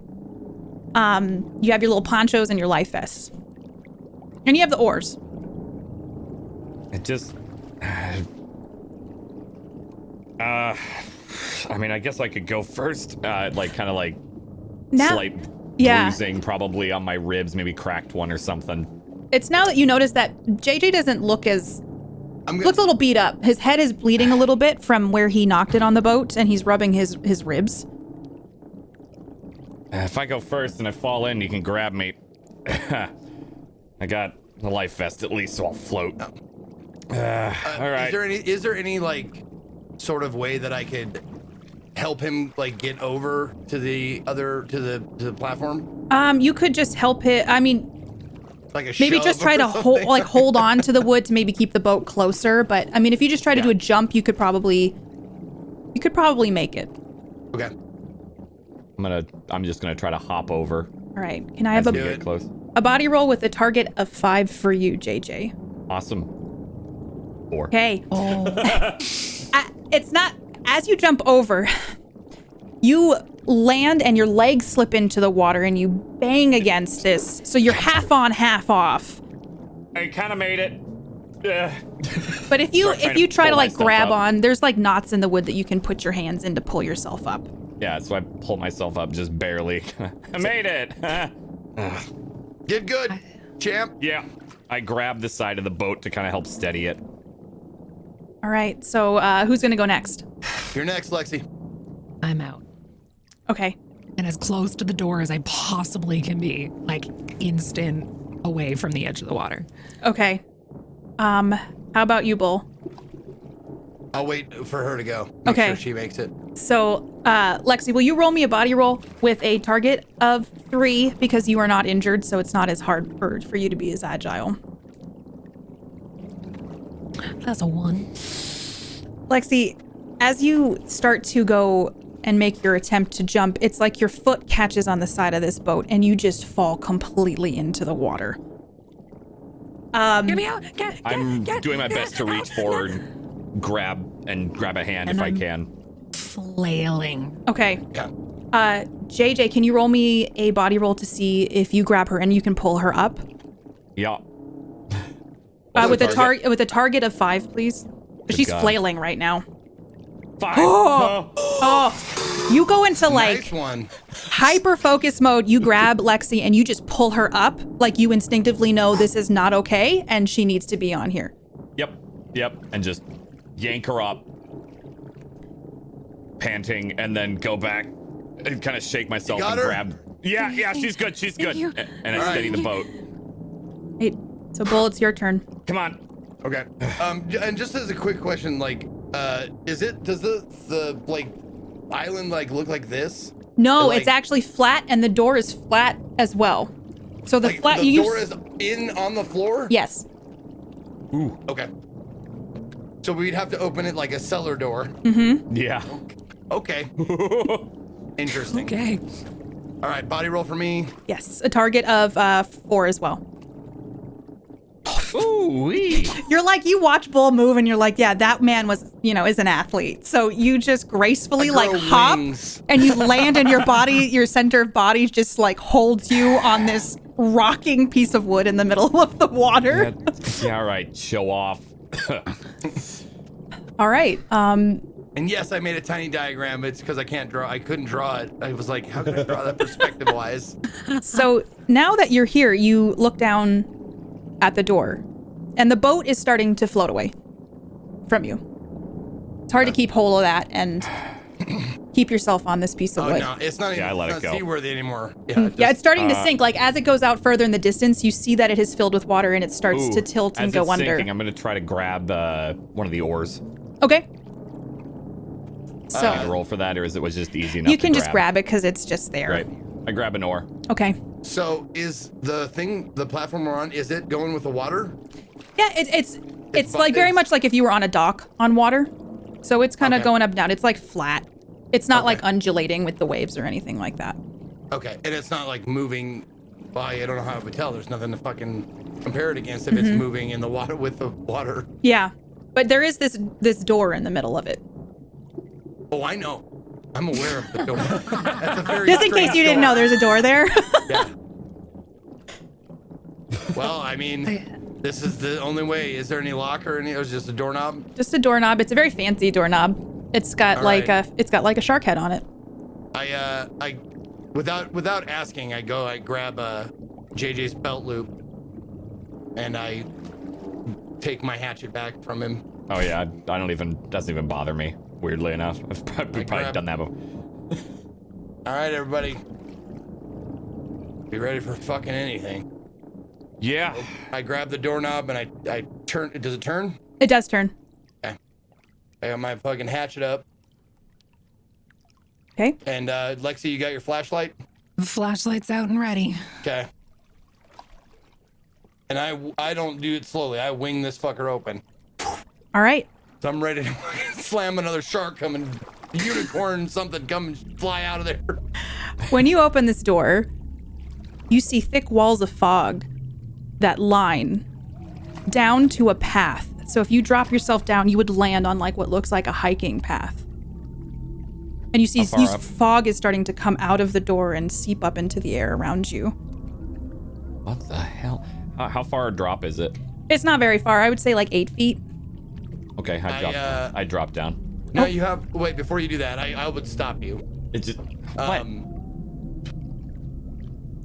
1 second, please. Just Just for my let him. sake. Just, So we have thanks. We have the. Did you say there was boots along with the slicker stuff? There wasn't any boots. There's just Okay. like the yellow ponchos that you see like Gordman's fishermen wear. Right. Okay. So I'm just gonna take off like because we had hats too, right? The yellow hats. All right. I'm just gonna take off the hat.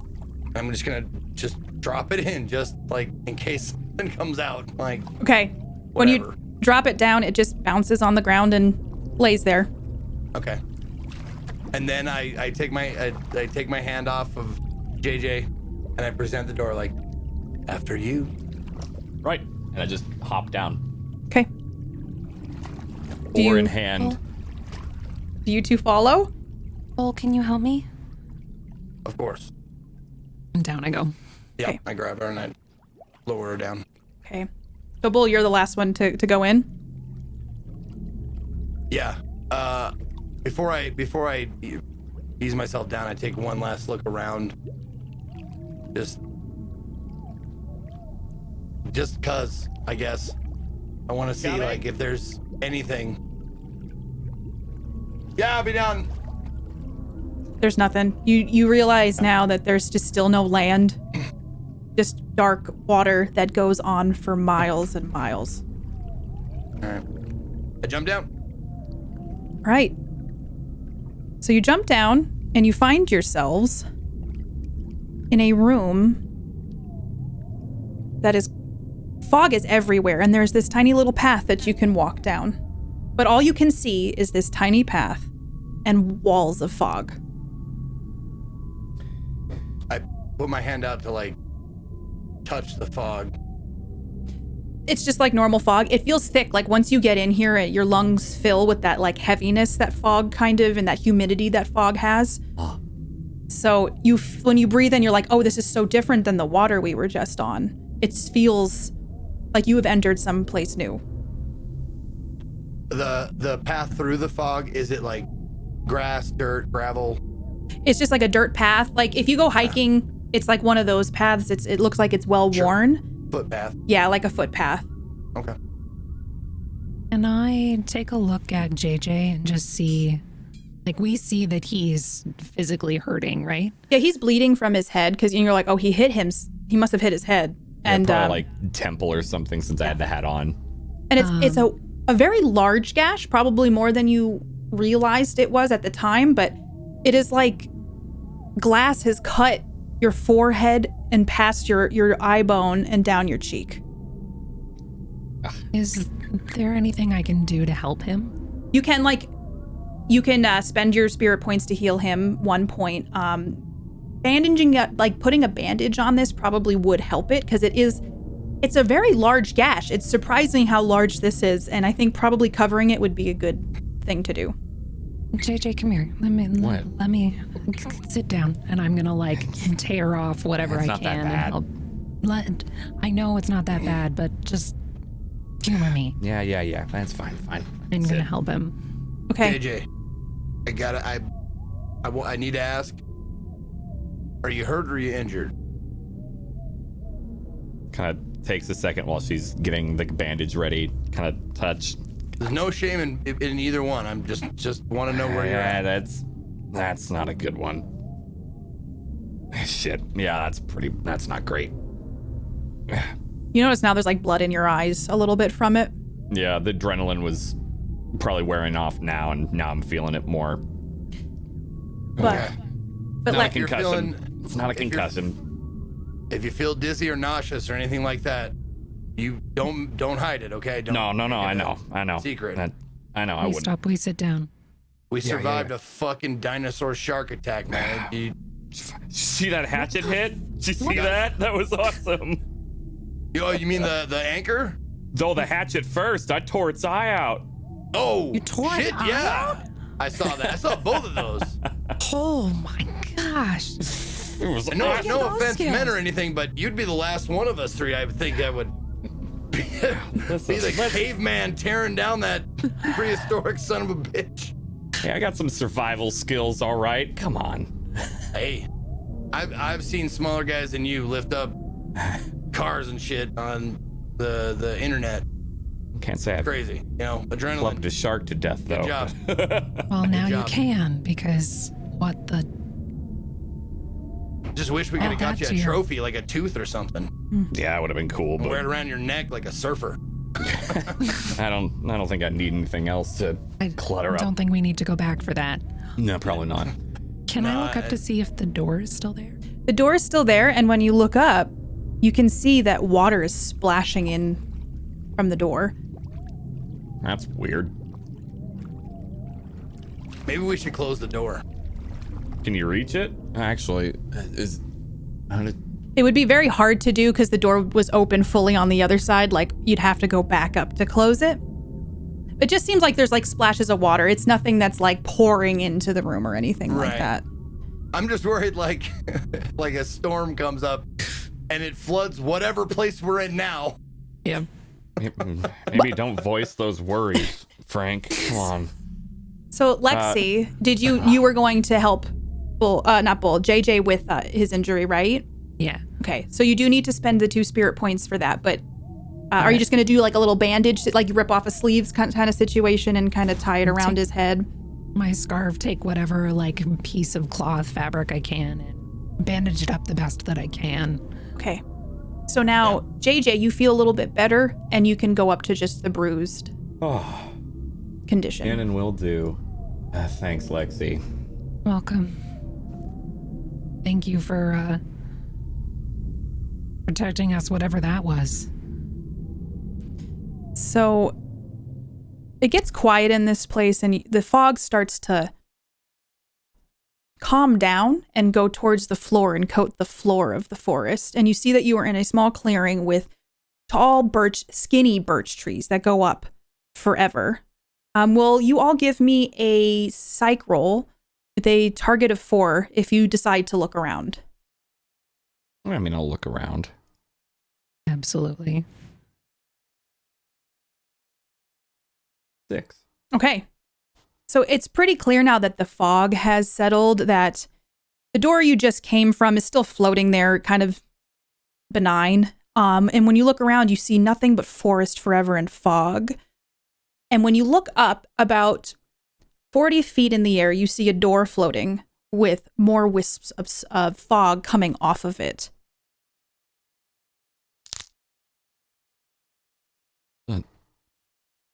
You said it's above, like the other. It's one we above the just came tree in? line. It's actually down the path a little ways, and it's almost like the trees have centered around it, and it's lifted up in the middle of Okay. these trees above like the tree line.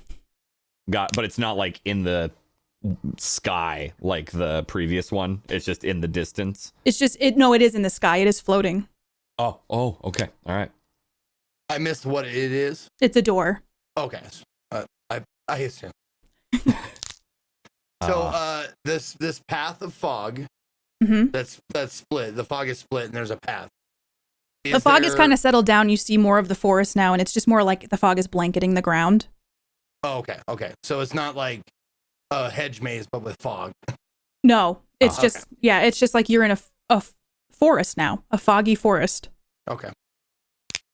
Can I take a moment and just sense if there's anything around us? Just like take a moment to like take in the new, take a breath.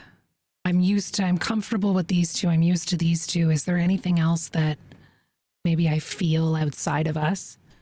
Yes. Will you roll me a 6th sense with a target of 3? Because is there any reason why you would be doing this? I'm just so used to being able to feel everyone and always being aware of what's going on around me and new places and new things. It's kind of just a a gut reaction the minute I walk into a new room or a new door, new area. Okay. Yeah, I will say a target of 4 because you're so attuned to this and rolling me a 6th sense. Okay. You've been hearing twigs snap. I thought that was us. Oh, good. When you take steps in here, it's quiet.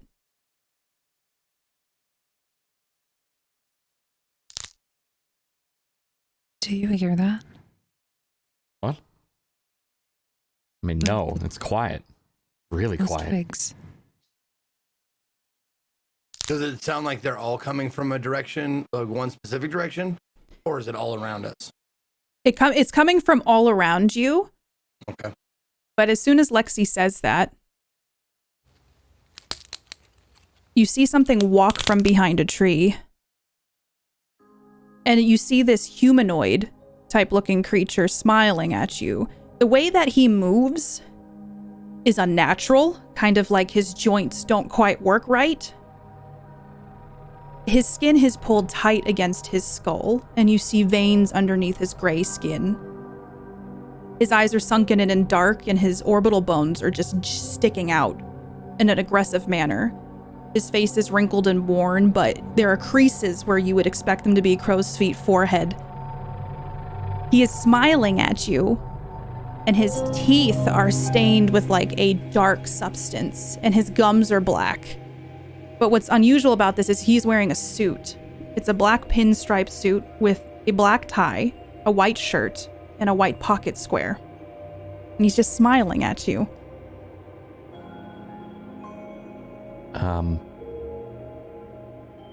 You all see that, right? Oh, yeah. Yeah. Yeah. Can I help you? He just keeps smiling at you. And he raises his hand to the door. Stop, though. Yeah, he stopped. He came out from behind a tree, and he Okay. his bones almost look like they were popping into place as he stood. And now he's standing very tall in front of you. And How big is motioning at this the guy? door. Yeah, he's pointing at the door. He's about, I would say he's like 6'5". Okay. He's slender, so we though. would see eye to sunken eye then. Mm-hmm. I see you like my door. He doesn't stop smiling at you. Yeah. Your door? My door. The one we came through or the one up there? Which, or both? Are they all your door? I don't want that door. And he points to the one that has the water kind of splashing in occasionally. This door. This is my door. What? And who are you? Ah, how nice of you to ask. My name is Gaunt. Hey, Gaunt. Good to meet ya. Hello, JJ. Hello, Lexi. Hello, Bull. Have we met before, Gaunt? You could say that. I'm sorry, I don't recall the memory of meeting you. Could you refresh me? Ah. We can play my game now. And you can guess who I am. Looking at the suit, does anything about it look familiar? Nothing about it looks familiar except that it is so clean. And it's eerily out of place for this person wearing it, or if it is a person. It just doesn't make any sense. Like, why is there this being with a clean suit in the woods? Just so I have an idea of kind of like the look and fit of it, where would I know this may be a small thing, but where would one wear a suit like this to? Or who, like, is it like a mafioso pinstripe, or is it like, Big just shoulder a pad. businessman? Yeah. It's a businessman. It's like if somebody had an important meeting somewhere, Okay. and this is what he wore to it. Okay. What are the rules of your game, Gaunt? He takes his long fingers, and you see they're gray and they're black at the tip, and he brings them to a point under his chin. You guess what I am, and I'll bring the door down, and you can leave. So we can't just walk to it. No, I put it up there. What happens if we guess wrong? There are other ways to pay. Can we have an example? No, Do I get a read on his emotions or intentions at all? Give me a 6th sense roll, but it's a target of 6. I'm gonna spend a spirit point. Ooh. Nope. No, I'm sorry, yeah. I am terrified beyond the capacity for rational thought. Yeah, you're just like, this can't be real. And so you're seeing this being, this entity, and you have no idea. You don't feel anything coming off of it, which is probably unusual for you. You feel nothing. Yeah. it will be easy. I'm bored, and I'd like to play a game now. And How many that's all guesses you. do we get? I will give you enough. I believe you three are very smart. And he looks at each of you. We don't get many groups here. This should be easy for you.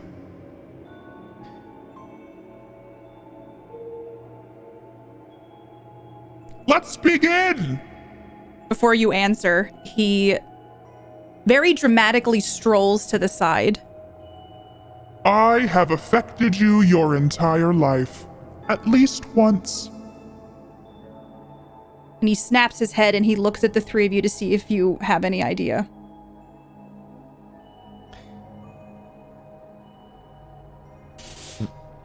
That can be almost anything. Just a note, if we guess something that fits that answer, but it's not what you want, is that incorrect or still correct? And I kind of smile back a little bit. Yeah, this whole time he's just smiling at you. You see his teeth are abnormally white, but there's this black substance that's coating them, kind of hiding it. I make the rules, but I am a fair judge. Well, I mean, it could be anything from fear to diarrhea. I like the way you think, Bull. How about another clue? I can be a teacher, but only if you're willing to learn. Again, fear of diarrhea. You can see Diarrhea his taught me many lessons. You can see his eyes almost inflame with not rage, but an anger of some kind, but his face remains smiled. I mean, Lexi, what are you thinking? Are we allowed to ask yes or no questions to be able to pinpoint or get closer? I think there will be enough clues. However, if we come to a situation in which that becomes too difficult, we could figure something out. And he looks you up and down in almost a judgmental way. I mean, So, what we have so far, we've all experienced it, and it's a teacher. Only if you're willing to learn. My thought is some type of emotion. And I'm saying this to both of them. yeah. Lower. I am learned from those before you, and no one is immune from me. Yeah, I'm pretty sure I know the answer. Is it diarrhea, so. JJ? No, though again, that still does fit at the moment. Taco Bell is what I'm thinking of. No, death. You would think, but not quite. It still No. fits. It does, but I think I know. yes? Lexi, Yes. I remember back in the day, you, when we go to the pier or the lake, or even when we went swimming, you weren't very into it, right? No. Why? Because I think that if I'm putting this all together correctly, that last one was for you. And I think this one's for me. Your failure. Almost. You're getting closer. I can consume you, yet I never eat, and my stomach is never full. That'd be guilt then. I'm thinking that guilt would fit that too, right, Frank? But not everyone feels guilt, admittedly. And not everybody learns from guilt. Well, that's You not that. choose to. That's what you You can choose choose to to. learn, but regret fits similarly. Ah, but again, JJ. but not I- everyone feels regret. Yes, but you three do.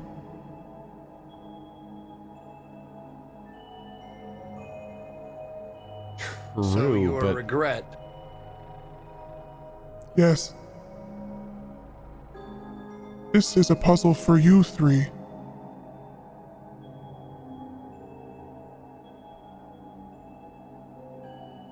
But this is not the real game.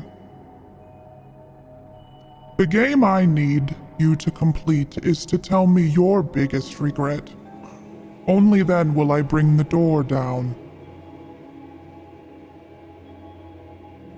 Bull, do you have a regret you'd like to share with the class?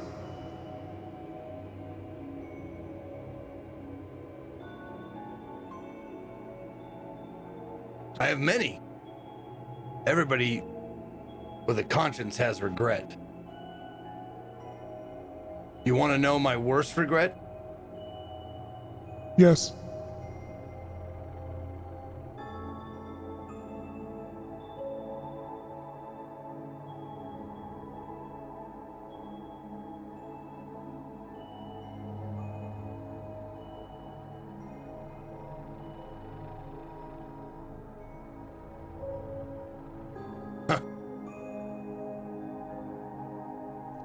Do any of you have any regrets you'd like to share?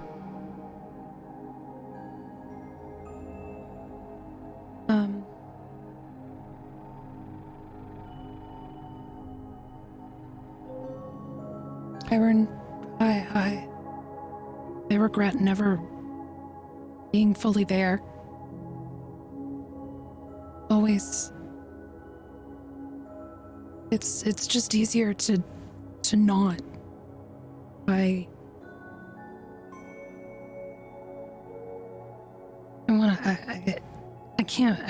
can't feel it. It's too much. I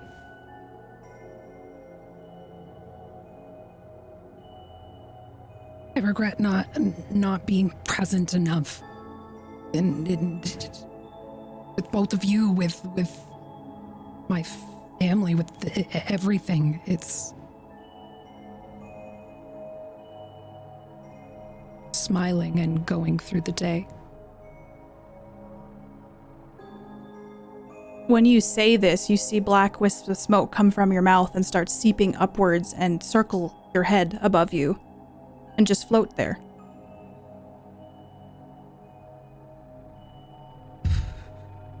Good. Thank you.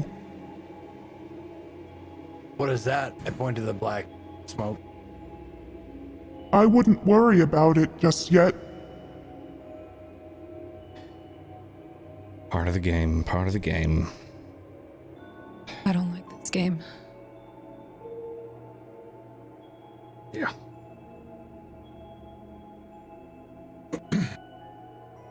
I had a student, a star player on my the team I coach a couple years back. This kid was I'd never seen anything like him. He was Jordan, he was Kobe, LeBron, he was all. He could do everything. Tall kid with agility that could shoot.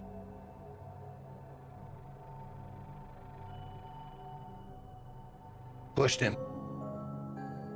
I thought that's what he needed.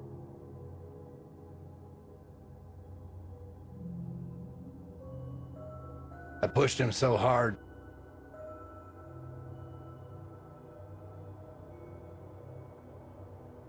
He ended up having I won't go into details, but he had an injury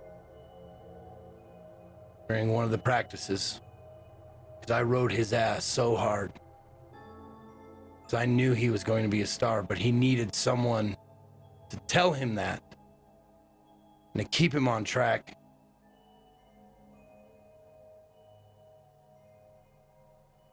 Never played again.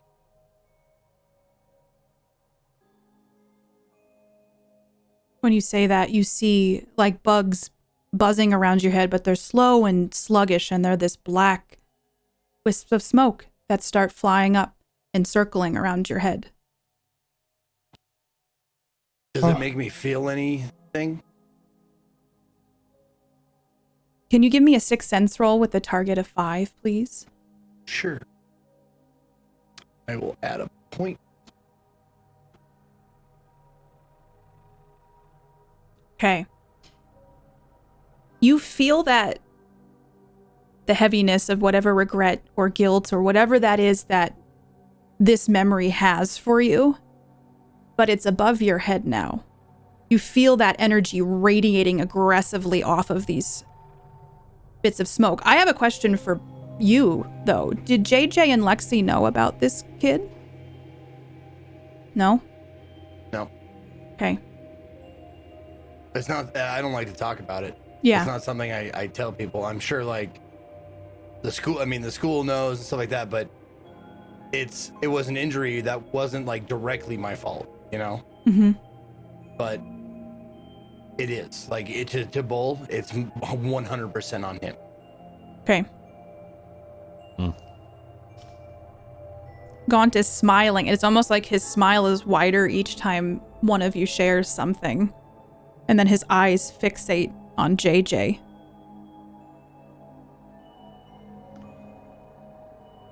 I mean, pretty easy to guess my regrets, I guess. I mean, I kind of fucked off from everyone, honestly. Like, you know, it's similar, Lexi. It would have been nice to stay in touch more, but I kind of made that pretty tough. Till I got the phone, at least, but, you know, disconnected because I wanted to go out and experience life. Like, I don't regret the result, but I do regret kind of some of the consequences of it. Would have been nice to see y'all more. And you see from you, like those things you have as a kid that you would throw on the ground and would spark. But those sparks are flying up from around you, JJ, up into the sky, till there's this black soot floating above your head as well. Thank you.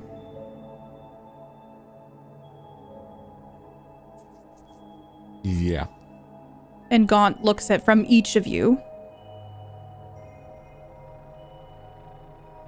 This was a lot easier than I expected it to be. It's just something interesting about you humans. You waste so much time on things that you cannot change, things that are undoable once they're set in stone. There are these universal truths that keep you up at night, yet you can't stop it. Why do you do this to yourselves? It's how we learn. That's how we know we're alive. Emotion is a part of our everyday. Yes, but you punish yourselves. And he reaches a hand up and he snaps his finger, and all of those pieces of black that have been floating above your head become one giant black ball that he is looking at and smiling. Almost like he's salivating looking at it. You three hold on to so much. I hope that this will help you. And he reaches his hand out, and this black ball snaps to his hand, and he pulls it directly to his mouth, and he takes a giant bite out of it, and you see that black liquid on his teeth is coming from this, and it's coating his teeth even more. Pain is bitter and acidic, but it tastes so good. And he looks at all of you, and he hungrily devours this black ball. A deal's a deal. And he snaps his finger, and the door slams to the ground. Stop wasting your life on petty regrets and things you cannot change. It's pathetic. Chop chop, better get going. Unless you'd like to play another game. And he steps back into the fog, and it's almost like he disappears into this wall of fog behind him. And there is a door now in front of you. I'm going through that, but I just kind of look around and go, I mean, I guess, thank you. It's weirdly nice and kind for something that's weird, but hey, I'm thanks, telling I you guess. both. I would have whooped his ass at some Connect 4 if he wanted to throw down. Yeah, you always won that. You were better at that spatial awareness and thinking ahead, huh? But I'm not. I go and open the door. And that is Pieces on a board. good place to take a short break. All right. We will be back in just a few minutes. Go stretch, get some water, go to the bathroom. And yeah, thank you for being here. Woo! All right. Take us out. All right, we'll be back in just a few.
right, we are back. And we are joining these wonderful people, JJ, Bull, and Lexi, at this new door that Gaunt has just lowered to the ground for them. But also, JJ, you just said you went right up to it and opened it, right? Absolutely. Okay. So, when you open this door and you look inside, you are hit immediately with the scent of musty fabric, paint, and sawdust. And it's just this vast darkness, but you see these dimly lit 3 chairs sitting in the room. And you don't really know what kind of chairs they are unless you go in and actually look at them. I mean, I'll step through the threshold, but I won't walk too much farther until they're actually coming in. Okay. If he's rushing ahead, I'm not far behind him. I don't want to let him go too far. Okay. What are you doing, Bull? I'm kind of like lost in thought, thinking about the guy said he said you humans. Mm-hmm. That fucked me up a little bit. I'm wondering like what he meant by that. Obviously, it means he's not one of them, not one of us. What could he be? So, if someone talks to me, it'll snap me out of it. But kind of just like considering that for a moment. Okay. Yeah, depending on how long you take, if I notice that Lexi's behind it and you're not, you'd get like a, Frank, you coming? And then I fall in. Okay. So when you get in here, the door slams and locks. Of course. Yeah, that's now expected, I think. And you see these 3 seats. Do you go up closer to them and investigate them a little bit more? Yeah, after everyone's in, that's when I walk up to them. You see they are theater seats. There's 3 theater seats, the ones that fold down, that you can sit in. Yeah, hold on. I think I saw this in a movie. And I start looking around to see if, like, there are clamps that are going to, like, come up if we sit down, like, all saw, like. I, like, actually start looking around, like, kind of tapping the chair, like. Yeah, you can do a thorough look over. I won't make you roll for this. You don't see anything. It's just a regular old theater seat.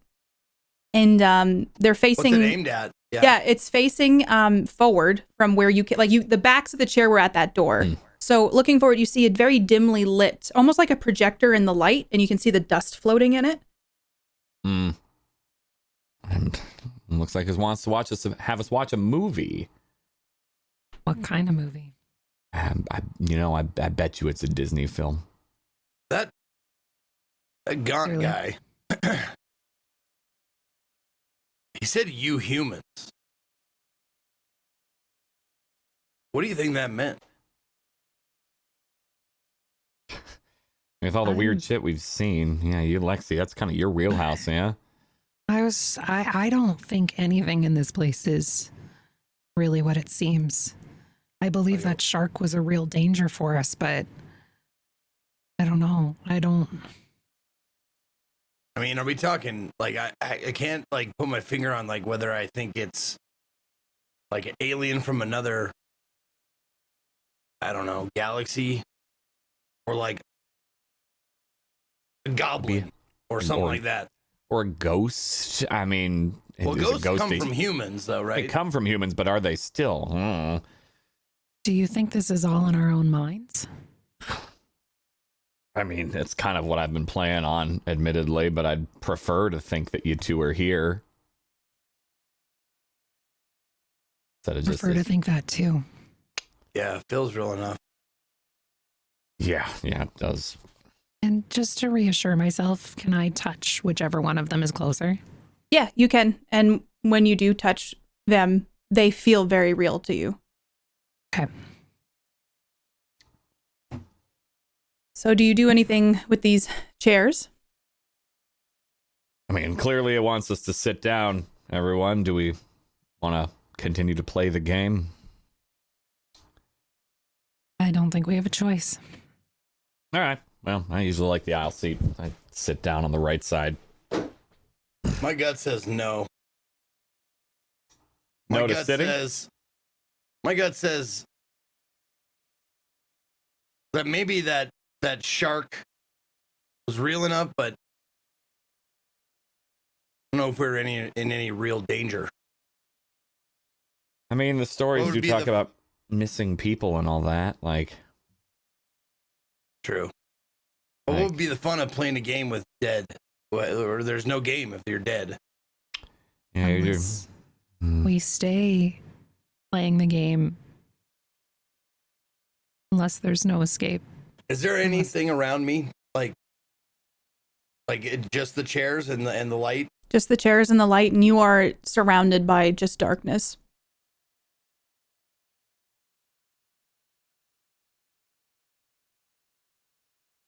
Do we still see the door we came through? You can still see it, but it's closed. It's been locked, but it's just behind the chairs. And it's just like a door in the middle of nothing, right? Mm-hmm. Yeah. No intricate handle this time? There's no handle on it anymore. Like there was a handle on the other side. There's no handle on this side. All right. I mean, if you got any better ideas other than sitting and experiencing whatever's next, I'm all ears. I don't have any better ideas, but I just don't like not having any option. Give us a blank, nothing, and a chair to sit in. Just wish there was something else we could giving us. I mean, again, Now you bring- Connect 4. I begrudgingly sit in the other end chair, I guess, or whatever the vacant chair is. I'll sit in that. I sat in the middle. Okay. Okay. When you sit down, you hear that sound that was coming from your phones again. And a bright light starts to show in front of you, and you are confronted with this distorted image that is hard to explain, but it moves and it vibrates the air. But when you look around, Lexi, and I just posted a picture for all of you to see, you are alone looking at this. Bull and JJ are nowhere to be seen. And in front of this distorted, you don't even know how to explain it, distorted movement, it backlights a giant exterior of something. Do you want to go look at it? JJ? Frank? And then, yeah, I'll be very cautious, but I'll stand up and maybe get a closer look. When you get closer to it, you realize that it is... You said that your grandparents' house was a Victorian house? Mm-hmm. That distortion kind of fades a bit. It's still there in the background. But what is the house that your grandparents has? What does it look like on the outside? My pappy was a carpenter, so very well kept. Very, I would say, with an old red paint, white trim, very classic. Turret on the front, big huge windows, stained glass front door. But looks extremely cozy and homey. Especially to me, it feels very safe because this is where everyone I know and feel closest to is always. When you get closer to it, that sound fades away and you see a light on in one of the windows that you would know leads to the kitchen. And when you start, maybe, are you going to approach the, Mm-hmm. Okay. It looks like a stage set. Like this was, someone recreated the outside of your grandparents' home. And it's like that front that you would see in theater. Like they would roll it out and then you can see in the background someone has done that same thing for the backdrop of the home that you We're in. When you look in the window, you see yourself standing in a kitchen full of your siblings and with your 2 grandparents. And this was the house that your grandparents took you into after your parents died. You are amongst the chaos of your 4 siblings. You are catching your gran before she burns her hand on the stove. You are stopping your sister from running around the house, most likely with a sharp object. You move purposefully. But you've never seen yourself this way before. From the other side, you see a worn tiredness in a face that's too young to show that. You see someone who is ragged with the thoughts and needs of others. This is a simple snapshot, yeah, but a very accurate one on the life that you lead. You never noticed it before because you've never taken the time to really let yourself process your life, your losses, or your own needs. You never realized you could be surrounded by so many people, yet be so alone. And your grandparents and your siblings, they start fading away one by one, until all that remains is a man sitting at a table. It's your brother Tommy. And he looks over at you. What are you doing out there? I thought and can I walk in? Yeah, you can go in the front door into the kitchen. While I'm walking in, can I sense him?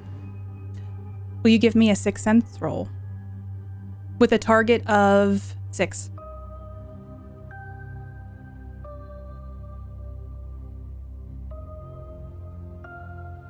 No. Oh. Okay. He is real to you. He's sitting at the table and he's eating a bowl of cereal. Grant got the marshmallow mateys again? I keep telling her, I don't know. Fruit Loops are not sale. Marshmallow mateys. You know it's on sale. It's whatever's. I know. But you're here. Why? What are you doing here? And he looks at you and he just blinks. I live here.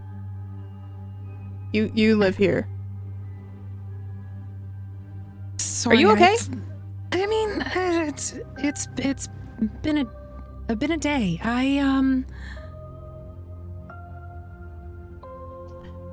Listen, I can't stay long. I have to go soon.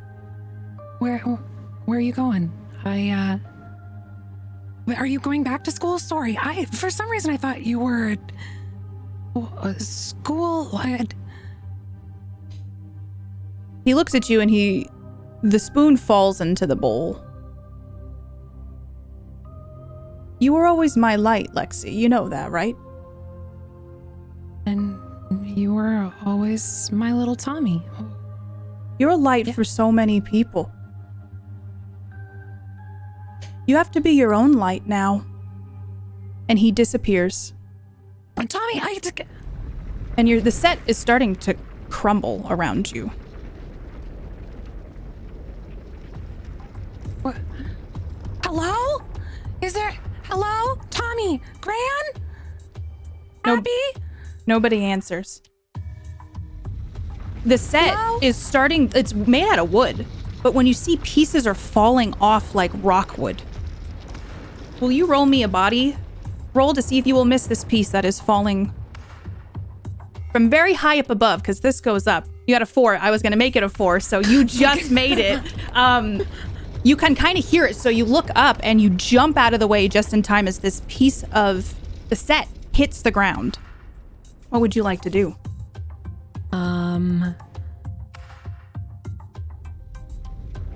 Take a moment, look around.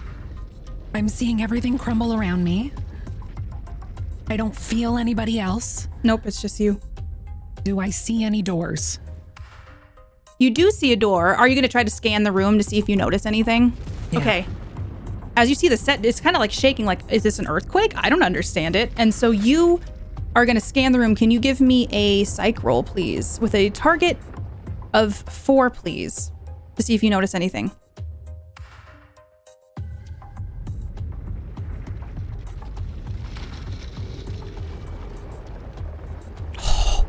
Okay. When you're scanning the room, all you can right now focus on is that the place is crumbling around you, and maybe you need to get your bearings, center yourself to figure out like what's the next step. What do I do? What the hell do you want from me? What is going on? Where are we? Hello? What are you even good at? I don't know. Why is that important? Look around. For what? It's silent.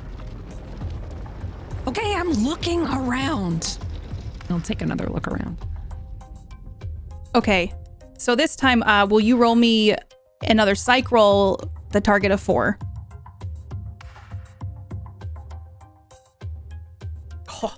A little bit better. All right. When you're looking around, you see stacks of paper, books that your Graham was reading, probably messes from all of your siblings. But you see, just like in that first room, almost like a light from one of the lamps is illuminating something on the coffee table. So you want me to go here? That's the fine. And I'll walk over to it. When you get over to it, it's just like there's a bunch of stuff on this coffee table, so you're gonna have to sift through it. Can I get another body roll from you with a target of 4 now that, target of 3, now that you're kind of aware that stuff is breaking apart around you? See if you dodge. Okay. Oh no. I'm not doing great. A particularly high piece, because this is like a replica of the Victorian house, and a piece breaks off and falls and lands next to you, and also lands on your arm. And because you're looking through the coffee table. And can you please mark a bruise condition? Because this hit your arm pretty hard. Got it. Just as you see that, though, it's almost like it knocks loose all this stuff that's piled on this table. And you see gels from the lights that you used on the show when you did Frankenstein. Okay. Got it. We're building a set. What about it?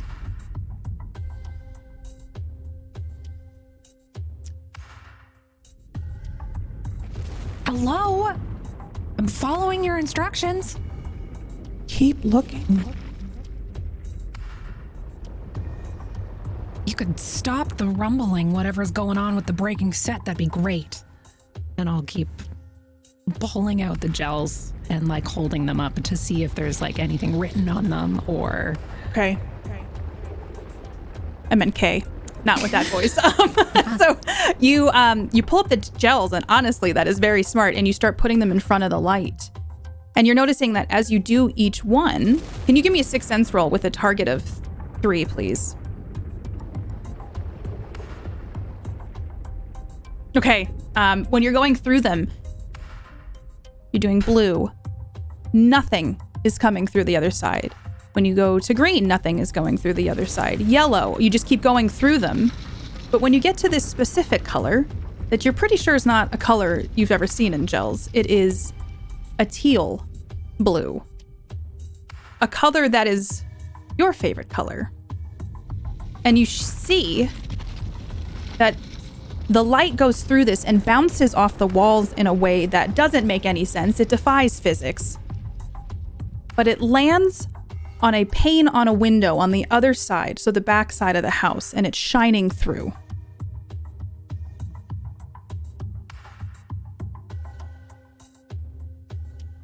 So you want me to go this way? Mrs. Ominous Voice? And I'll keep a hold of this and start walking towards it and seeing if it gets in focus or if I notice anything else as I'm like peering around. I'm going to use it almost as a lens on. Okay. So do you go to the window and like look out where it's shining? Yeah. When you look out there, you see that there are these giant stone walls that are breaking apart. But there is something at the end of this hallway that this blue light is illuminating. You can't really tell what it is. So I'm gonna look back. Is there anything behind me? Or is it just... The front of the house is almost completely disintegrated now, and you can see that it is starting to disintegrate towards you. Okay. I'll pick up my pace and walk towards. All right, will you give me a body roll as there's many objects falling now behind you?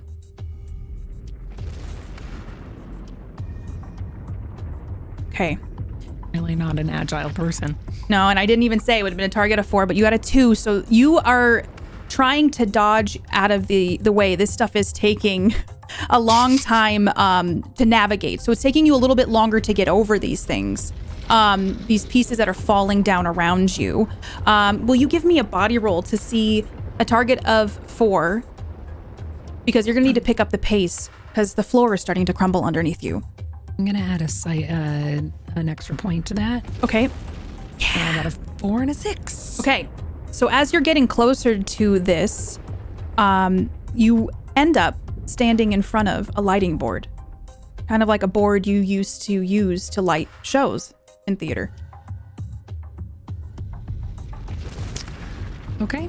What's the preset of the lighting board say? Normally it would have like a title of what the show is, like insert a floppy disk or a USB, depending on how old the board is. The board just says the next step. I'm going to throw all the faders up. When you throw all the faders up, the crumbling stops. And you almost feel that tension around you subside. As that scary, ominous looking... As you're standing now in front of that ominous air, that thing that moves. And when you flip the lights on, it shifts. And a stage appears in front of you. You have just turned the lights on to this stage. It's the stage that you are very familiar with. It's the one that you have set up lighting for in high school. And you see now that there's this door illuminated that is riddled with holes and gaps, but standing there in front of you. Take a moment, take a breath, and just think about how I met these two incredible friends through something so almost feels like fate.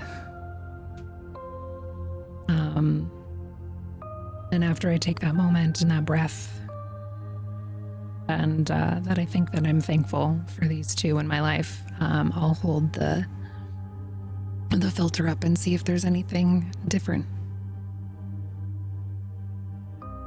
When you hold the filter up,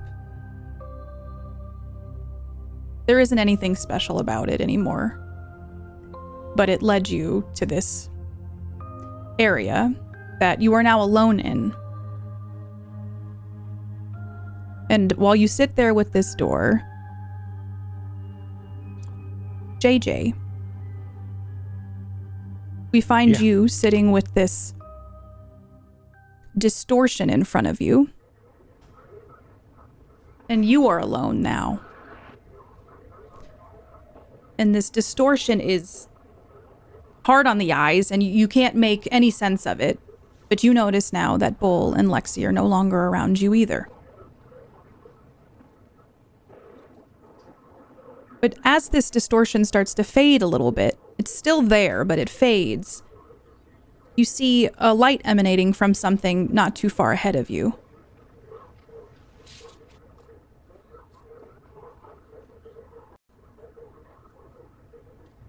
All right. I stand up and start walking toward it.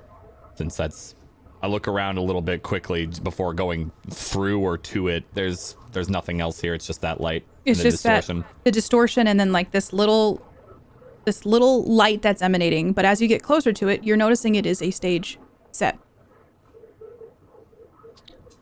However, it does look familiar to you. When you get closer, you see it has a couch and a side table and a lamp. There's a rug. And you can't quite place this couch. But as you stand there and you look at it and that distorted sound kind of fades away, you see yourself kind of fade into view on this couch. You are looking at you. It is one of those couches that you always ended up somewhere on the road after meeting a new friend. And you sit there and you take your phone out and you take a selfie and you plaster this giant smile across your face.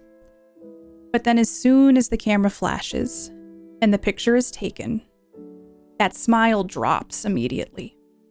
And it's just you sitting quietly in a dimly lit room, alone, scrolling through the pictures you took with an outstretched arm, trying to find the perfect one to post on social media or send to the group chat. And you always felt that loneliness, but now you are truly seeing it. And like a glitch, there you are on a different couch in a different outfit with the same smile, and this repeats. Like you're flipping through pictures on your phone. And you're seeing each time you sat on a couch and wishing you had someone sitting beside you, or that it was your own couch. And then the other you fades away, and all that's left is a couch, a side table with a lamp, and a rug.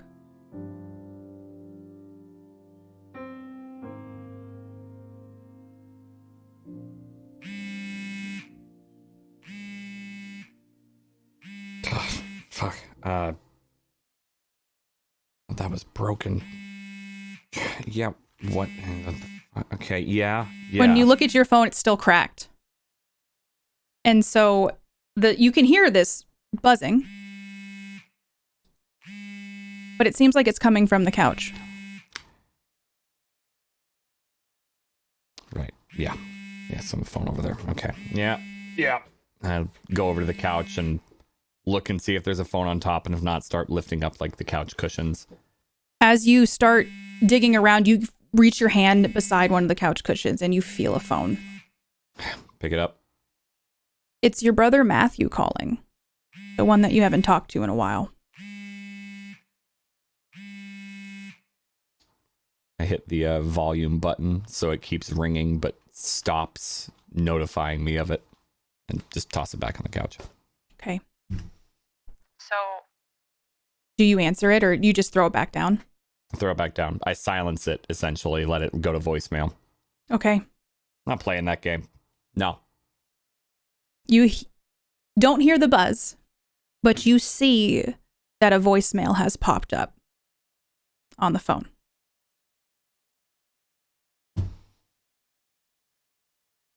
Give me the same fucking voicemail every time.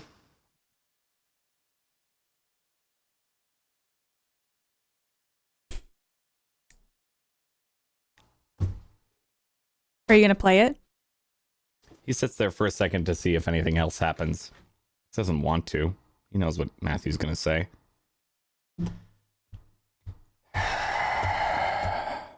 Fine. Grab the phone, hit voicemail, put on speaker, toss it back onto the couch, and just stand. Okay. Hey, JJ. It's Matthew, obviously. I was gonna be in town for the holidays, and I was, reaching out to see if you would like to come over for Christmas this year. Yeah, one of these days, we'll talk. But yeah, I hope you're doing good, and, JJ, you were always good at running. And the phone hangs up. I need a new number. It's only then that you notice the breathing.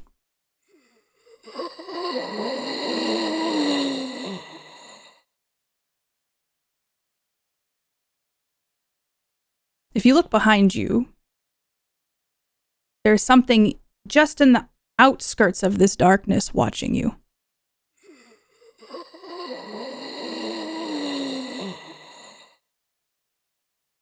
I grip the oar tighter if I still have it. Yeah, if you wanted to bring the oar, if you've had the oar this whole time, I'm down. Okay. I 100% have been clutching this goddamn oar. Okay. Gripping it a little more turn to look, maybe stepping a little closer to the couch in kind of the movement. You see something that is covered in shadow, but you can't tell. You see its face is incredibly distorted, though. It's almost like someone melted skin. And like a bad burn victim, like kind a bad, style. yeah. Ugh. And the skin is almost dripping, and it is hunched over a little bit, looking at you. And as soon as it sees that you are watching it, watching you, it starts to move towards you. Yeah, well, hold on a second. He keeps coming. Who are you? What are you doing? What's going on? He just keeps, he's starting to reach towards you now. I'm backing away a bit more. Like, hey. Now, just a second. I'm looking to see anything recognizable on it at all. There is a watch that was important to you, that your grandfather gave you. But it's aged. It doesn't look quite right. Okay, first of all, you have Grandpa's watch. That's not okay.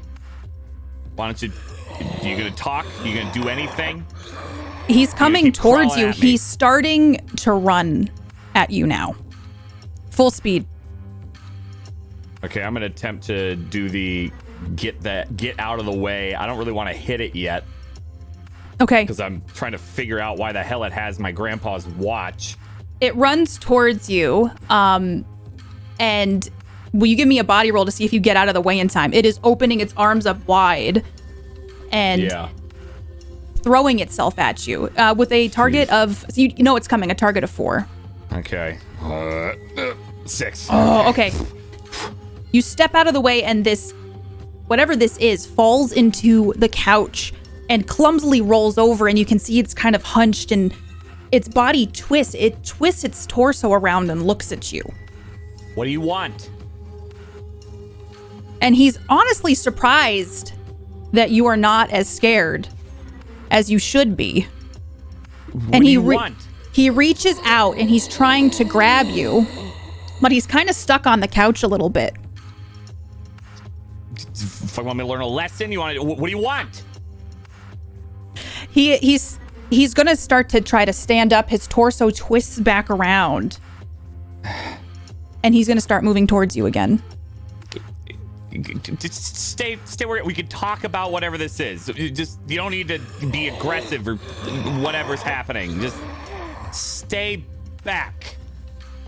It's at this moment, behind the set, you see a light illuminate very brightly.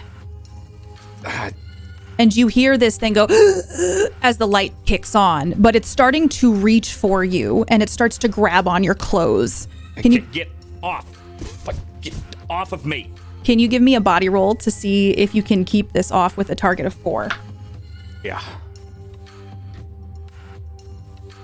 5. Yeah, it's almost like as soon as the light hit it, something affected it and it starts to fall down to its knees, but it's still trying to grab at your legs. And I'm like kicking it away. Like, we could talk, or if you don't, I'm gonna have to start hitting you. Like, fuck, stay off. Do you take a look at this and start to study it since it's kind of Yeah, now laying it's there? slowed down a little bit. I'm looking at it more. It's wearing one of your favorite outfits.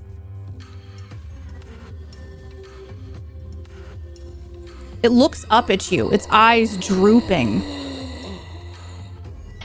What? and it's reaching up Fuck. at you. Okay, this is... What do you want?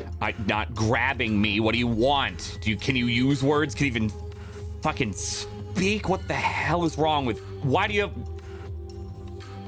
I see the Led Zeppelin t-shirt. I see it. Yes, I got it. You're wearing one of my favorite shirts. What the fuck do you want? And it looks up at you. And it gets quiet. And you can see that it's almost desperately trying to say something, but it can't. Its mouth is dry. Is it point? I don't know. Point. What do you want? And it reaches up and puts its arm out with the watch on it. And it looks at you with eyes that are very distorted, but almost sad. I go into my pocket and pull out my grandpa's watch. And it somehow gets the words out. Don't forget who you are.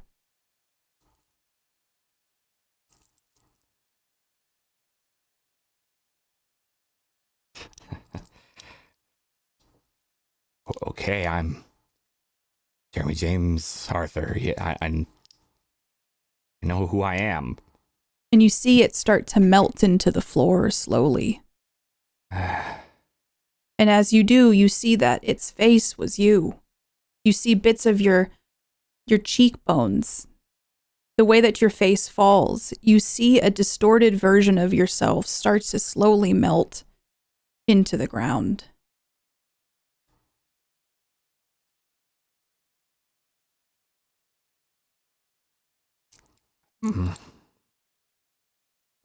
And the sides of this room fall down in a very loud clutter. Fuck. And that light you see is just slightly ahead of you.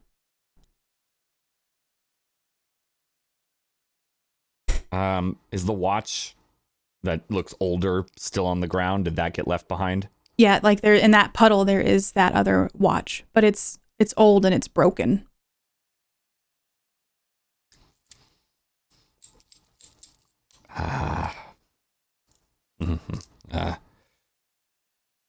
You might need this more than I do. And I leave my watch next to the broken one and go toward that light.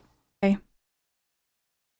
It takes you a little bit of time to get there, but as you get there, you realize you are standing at a stage. The lights are illuminating something, and you can see there is a person standing on this stage, and it looks like maybe it's Lexi. Lexi? Lexi.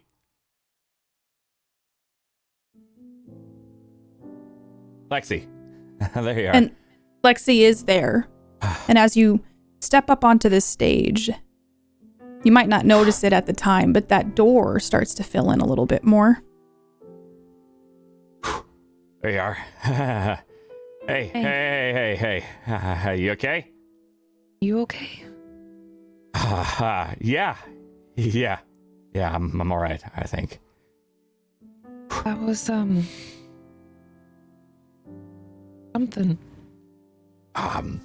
Yeah, you seen Frank? Frank all right? I haven't seen Frank, and I'll look behind me. And while they're looking for you, Frank, we're going to cut to you, sitting alone, seeing this distortion in front of you. And watching as these distortions move back and forth. And you start to hear something off to the side as you notice that Lexi and JJ are nowhere near you. You hear a noise.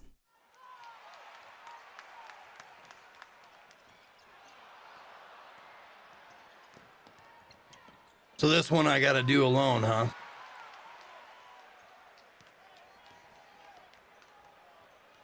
All right. I stand up. I look around. When you stand up, it's very clear that you can see like a TV light emanating on two recliners.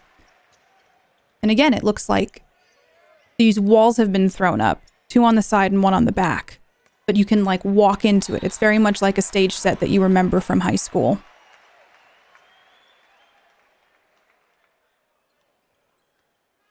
So as you walk closer to it, I listen to see if I know, like if I hear anything familiar, like team names or anything like that. no, it just sounds like a generic game on the TV, one that you probably threw on a Saturday just to fill in the dead air. And as you get closer, it's like that light starts to ripple and two figures form in front of you. And you see yourself watching you, talking to the kid. It's been a few months since the accident. He's okay, but he can't play anymore.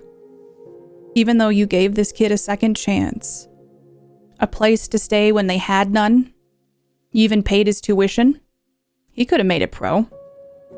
But life has a weird way of throwing a wrench in plans, doesn't it? You can see. Is that frustration in your eyes? Or resentment?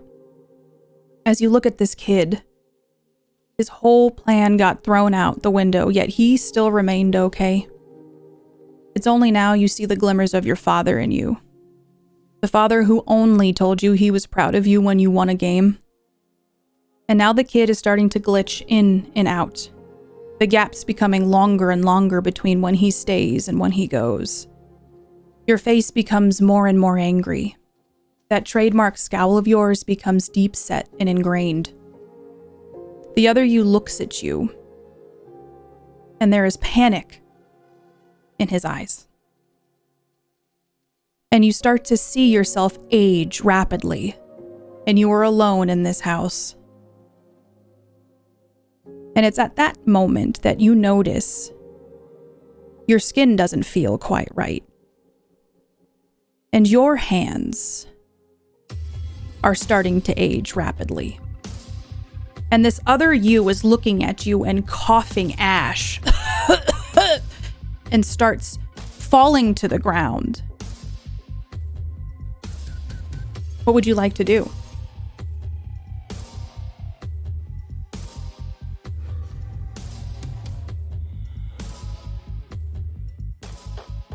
Honestly, I'm gonna stand there and watch. Can you roll me a body roll to see if you can resist the aging in your body with a target of 5? Use a point. Okay. Oh, wow. Bull the machine. You can see yourself. Your hands become wrinkled and liver spots forming, but you almost will yourself to fight back, and it stops like halfway up your forearm on both arms. Gonna have to try harder than that. And the other you is looking at you like he's trying to tell you something. And he falls to his knees, his face becoming marked with time, the wrinkles and the graying of your hair. Alone. And he points at you. Can you roll again to see if you can resist the aging in your body? The target of 5.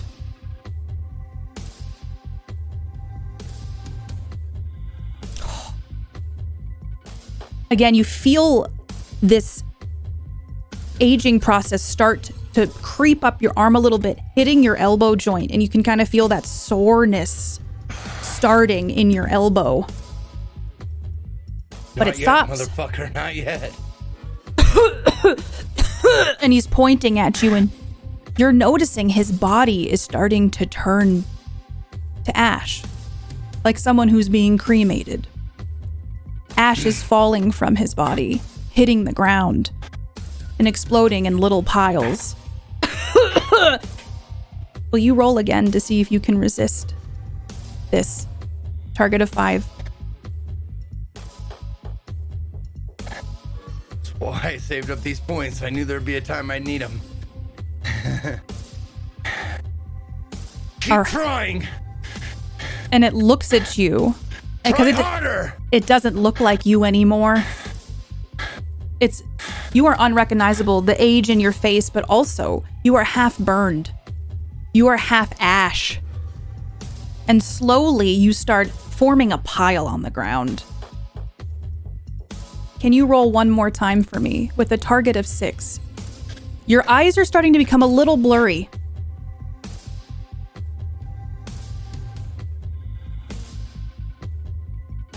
No! No! And as you resist this one last time, your vision is clearing up. Your skin is becoming more youthful again. the panicked eyes of the other you looking back. And the last thing he musters, this is the wrong monster I should be. And falls into a pile on the floor in front of you. I don't lose! And at that moment, you are left with a pile of you in an empty room.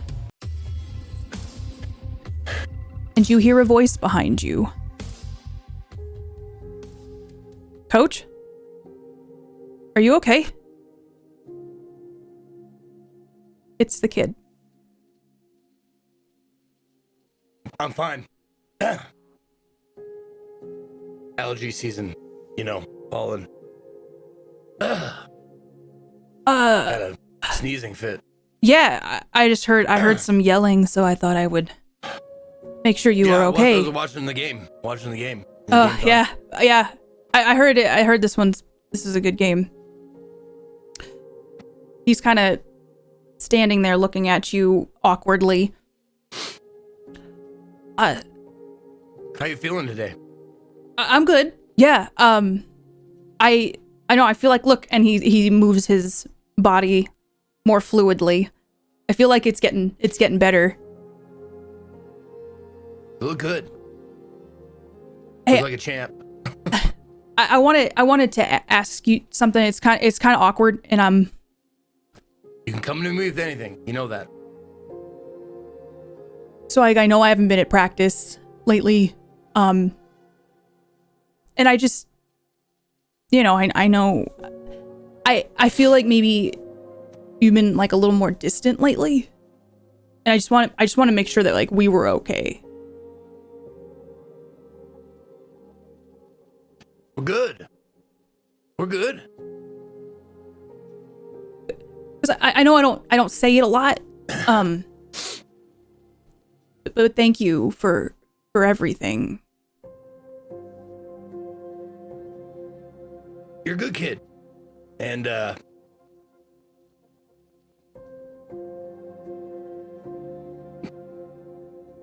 you deserve a chance. Coach, Even if you can't play. Yeah, I don't know how to tell you this, but you're like the only person that's ever tried with me. Like I don't know how to say it, but like I don't know what I would do without you.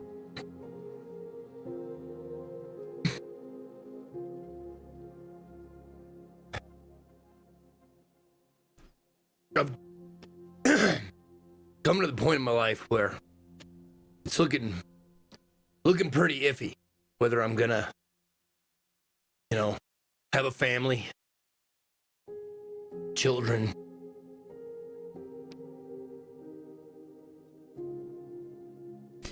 Just want you to know, I couldn't ask for a better kid, for a better son. You see, he's starting to well up, but it's like he's trying to fight it. You're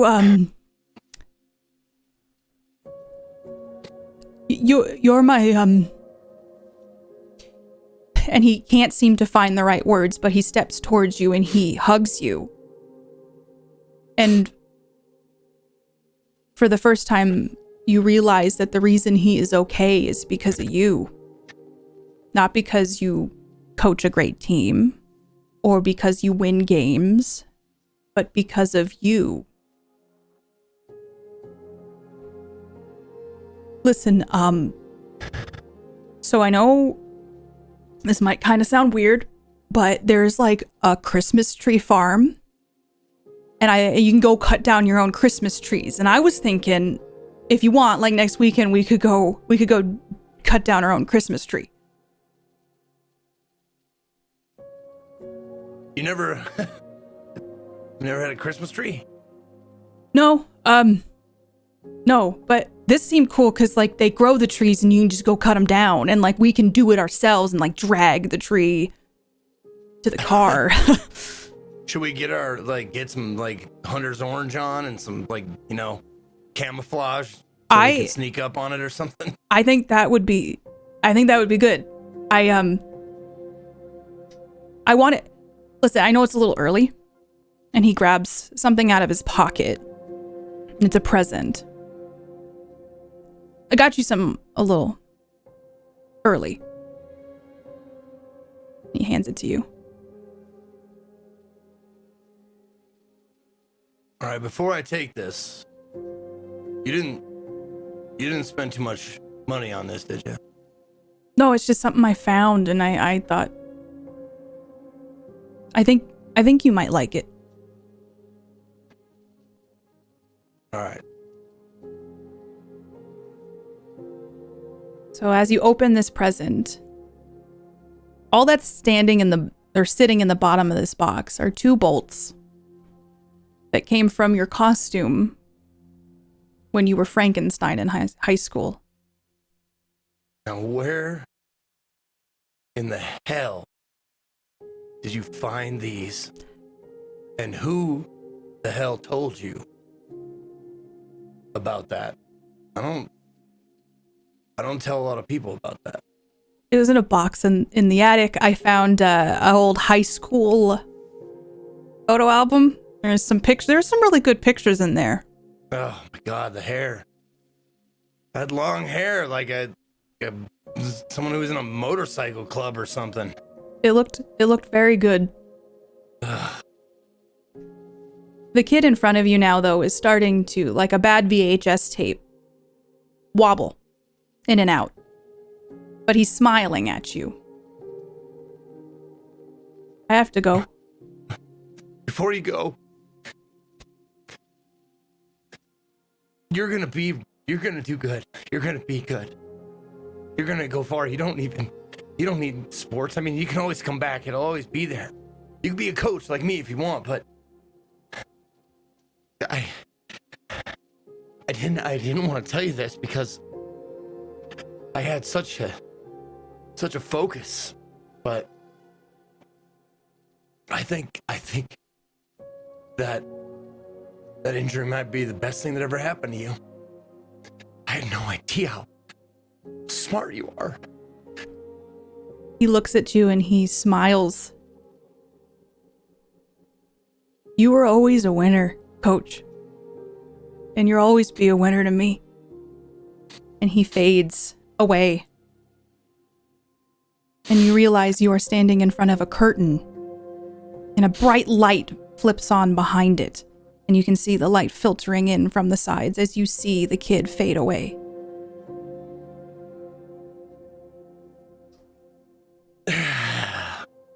You got it. You got what you did. I don't know if that's what you wanted, but you got it. You got. I don't know what kind of sick game you're playing, but thank you. I don't know who the hell I'm talking to, or what the hell I'm talking to, but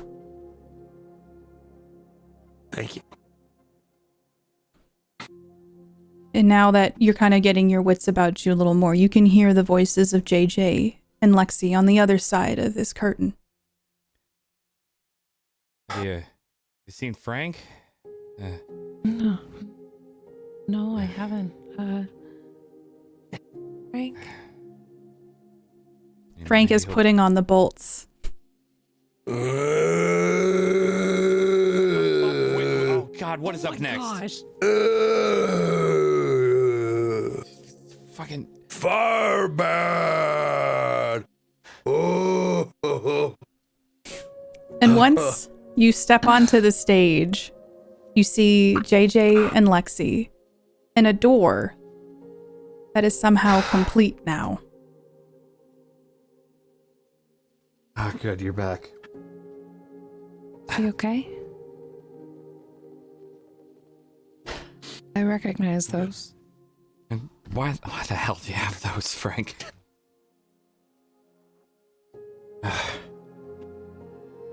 My son gave them to me.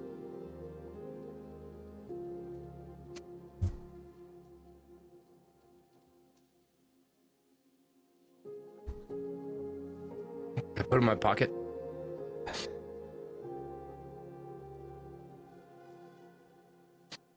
God, don't look at me. God damn it. Stop it. Stop I'm looking at me. gonna go up and rub his back. If he would let Stage me. is dusty. Yeah, no, it is. It's there are a lot of collapsing of stages and things. Well, I mean, yeah. anyway. So, you guys look pretty good. Yeah. You could, in some way, you can say that. Work together again. That's what I'm happy about. You see this door now. It's beautiful. It is elegantly carved. It is shiny. And you get a sense that maybe, you're getting close.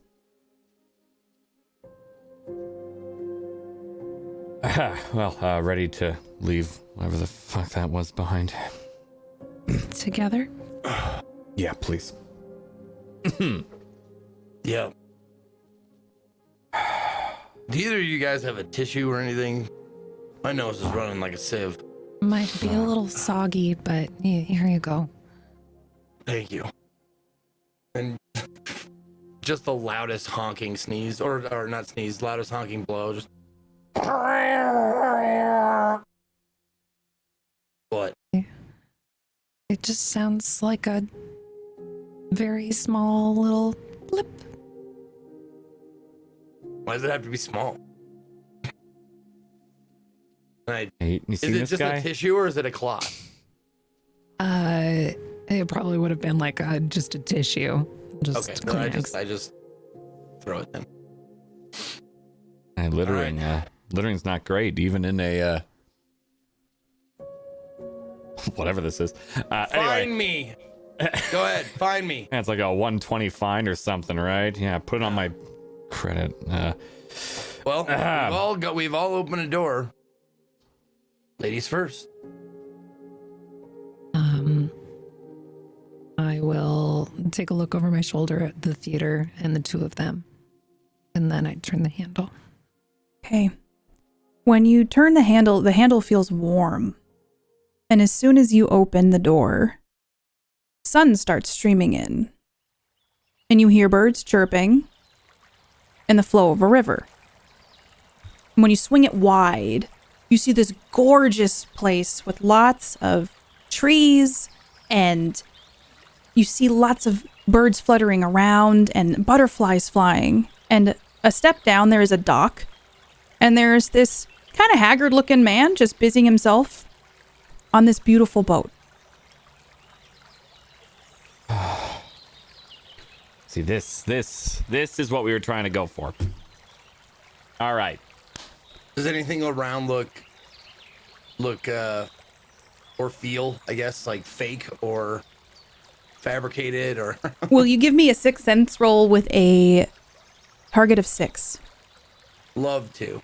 Oh, Please. I've already started walking in. Okay, yeah, you step down onto this dock and this guy will look up. So yes, so to Bull, this all feels very real. You feel the sun, you feel the wind. The guy looks up. Oh, hello. Hello. Welcome, come on. We got a place to go, come on. Yeah. Hey, Frank, what are you looking at? We've got a real nice man here with a boat. Way better than that place. You see on this boat, there are 3 seats. And they are elegantly carved. This boat is shellacked. It looks like it was just made. And it has 3 seats next to each other. And it looks like they grow out of the floor. I got you some seats, so come on. I know this place in and out. Come on. Just glad you found me. I have to confess something real quick. So I rolled my dice and then completely zoned out. What did I sense? You sense that this is very real to you. You feel the warmth. Okay. You feel the wind. It feels very real. Okay. I make my way happily down to the boat. All right, I know. It's been a day. And he looks at each of your faces. Yeah. Been a hell of a day. You can say that again. Are you part of this? You could say that. So is this the Got a name? yeah, there. I do not. Something we can call you? Let's see. How about the man on the boat? So is this the River Styx? Are you Charon? No, that's all stuff that you find. Need a couple of coins, maybe? You tell me you guys didn't get that. That's hilarious. You all, you know what? We don't get many groups here. It's been impressive to see that. You're not the first person to say that to us tonight. Yeah. What is this place? Usually people come here alone, and somehow you found each other here. And he looks kind of quizzically at all of you. Listen, we gotta go. Wait, but where are we? I'm real curious. Like what is this? In due time. Come on. We got a schedule to meet. Oh, So a okay. schedule. Can I I- don't have my watch. Can I check Alright. to see if he's trustworthy? Yes. Do you want to give me a 6th sense roll? Target of 3. While she's doing that, I'm already in the boat. Okay. You find your seat, JJ. It is got a velvet cushion on it, and it is the color of an orange, the fruit. Oh, that's my seat, definitely. And when you look over, you see one that has yellow and orange, the team colors that from Bull's team. And then Lexi, you see that teal again on another cushion. Okay, wow. Okay, Lexi rolled real well. You see this man, and he looks at you. His eyes are light up when he meets yours. His face is jolly. You sense a calmness from him. I'm not like the others. And he puts his hands in the air. Listen, the rooms before are not a place of joy or comfort. It's the place you go to face your demons. And demons you did face. Not everyone gets this far. Okay? Come on. We gotta go. And I get and take my seat. Okay. Well, those are the cougar colors, so I'm guessing that's me. Looks like it. Yep. Yep.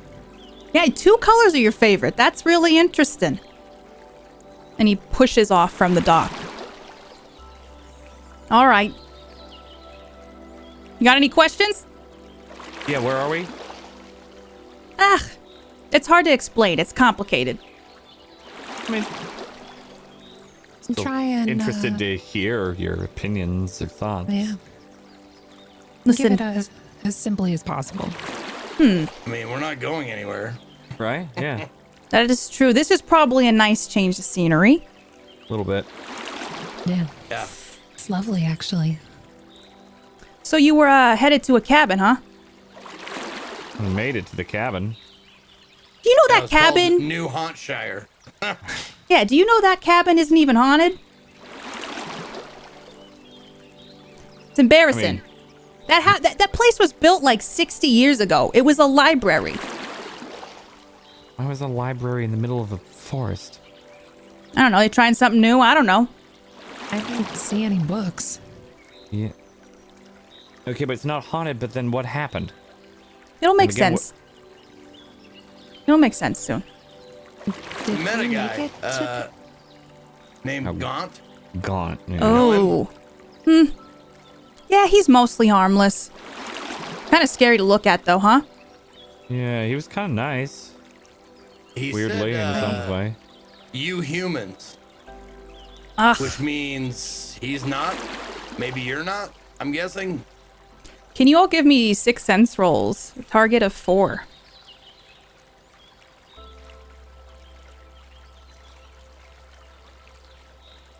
Bull, maybe you're taking in the sights, looking around. But JJ and Lexi, you see that this man in front of you is changing. His clothes are getting cleaner. And his face is getting cleaner. And his hair, he takes his hat off and he has this long red hair. Listen. I'm just happy you're here. I'm just very happy you're here now, okay? Life is like a river, and it splits and it turns. It gets small and wide, calm and rough, but it just keeps on flowing, right? The mind is a very powerful thing when you face real fear. Okay?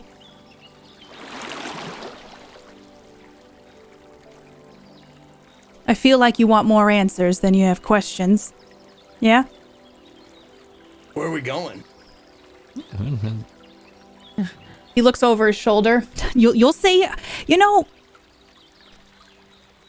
sometimes you just gotta enjoy the view for a bit.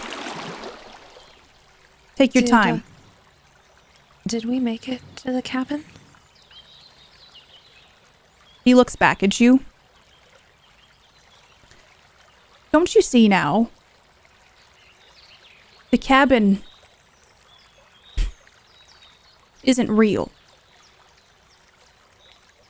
You humans are filled with so much pain, attacking yourselves over nothing. You regret so much of what you cannot control, punishing yourself over and over. You refuse to let go of parts of yourself that hold you back. Instead of choosing happiness, you believe you deserve the dark.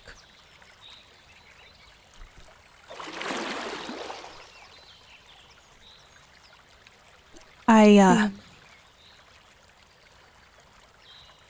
have something I need to remind you of. Are you ready? Shoot. I like your enthusiasm, Bull. And he turns and he looks at you, and the world gets quiet. He looks straight ahead, very methodically rowing, pulling you forward a little bit more in the river.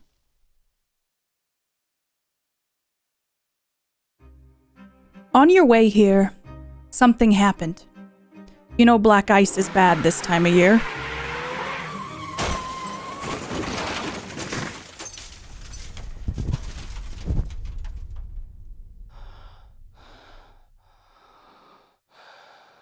You never made it to the cabin. The cabin was always just in your minds, pieced together from a website in scattered moments. You hear sirens now. You feel cold and damp and very, very tired. You hear frantic voices. You feel hands trying to help. Yet the world around you is blurring. This cabin, while you may have never even arrived, has tried to show you all of the things that have held you back. The things that you overthought, that made every day hard, that made you question who you were.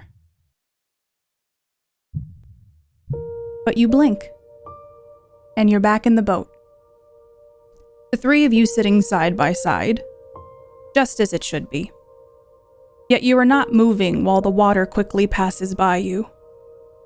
The man is standing stoically at the head of the boat, with his oar firmly planted in the riverbed, holding the boat in place. You realize you have arrived at a fork in the river. He is looking at you intensely, and you notice there is a firelight dancing in his eyes.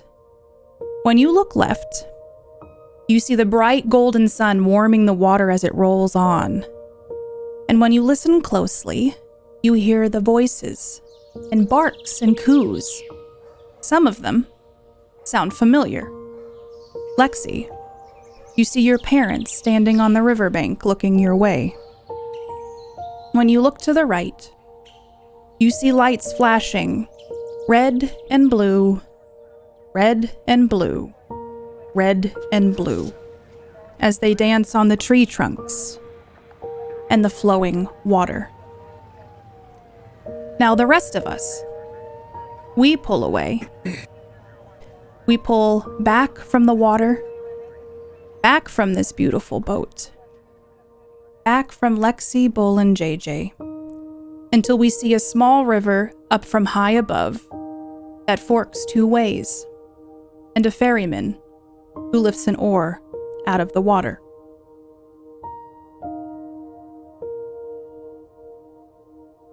Thank you all for joining us today. This has been your trip to the cabin.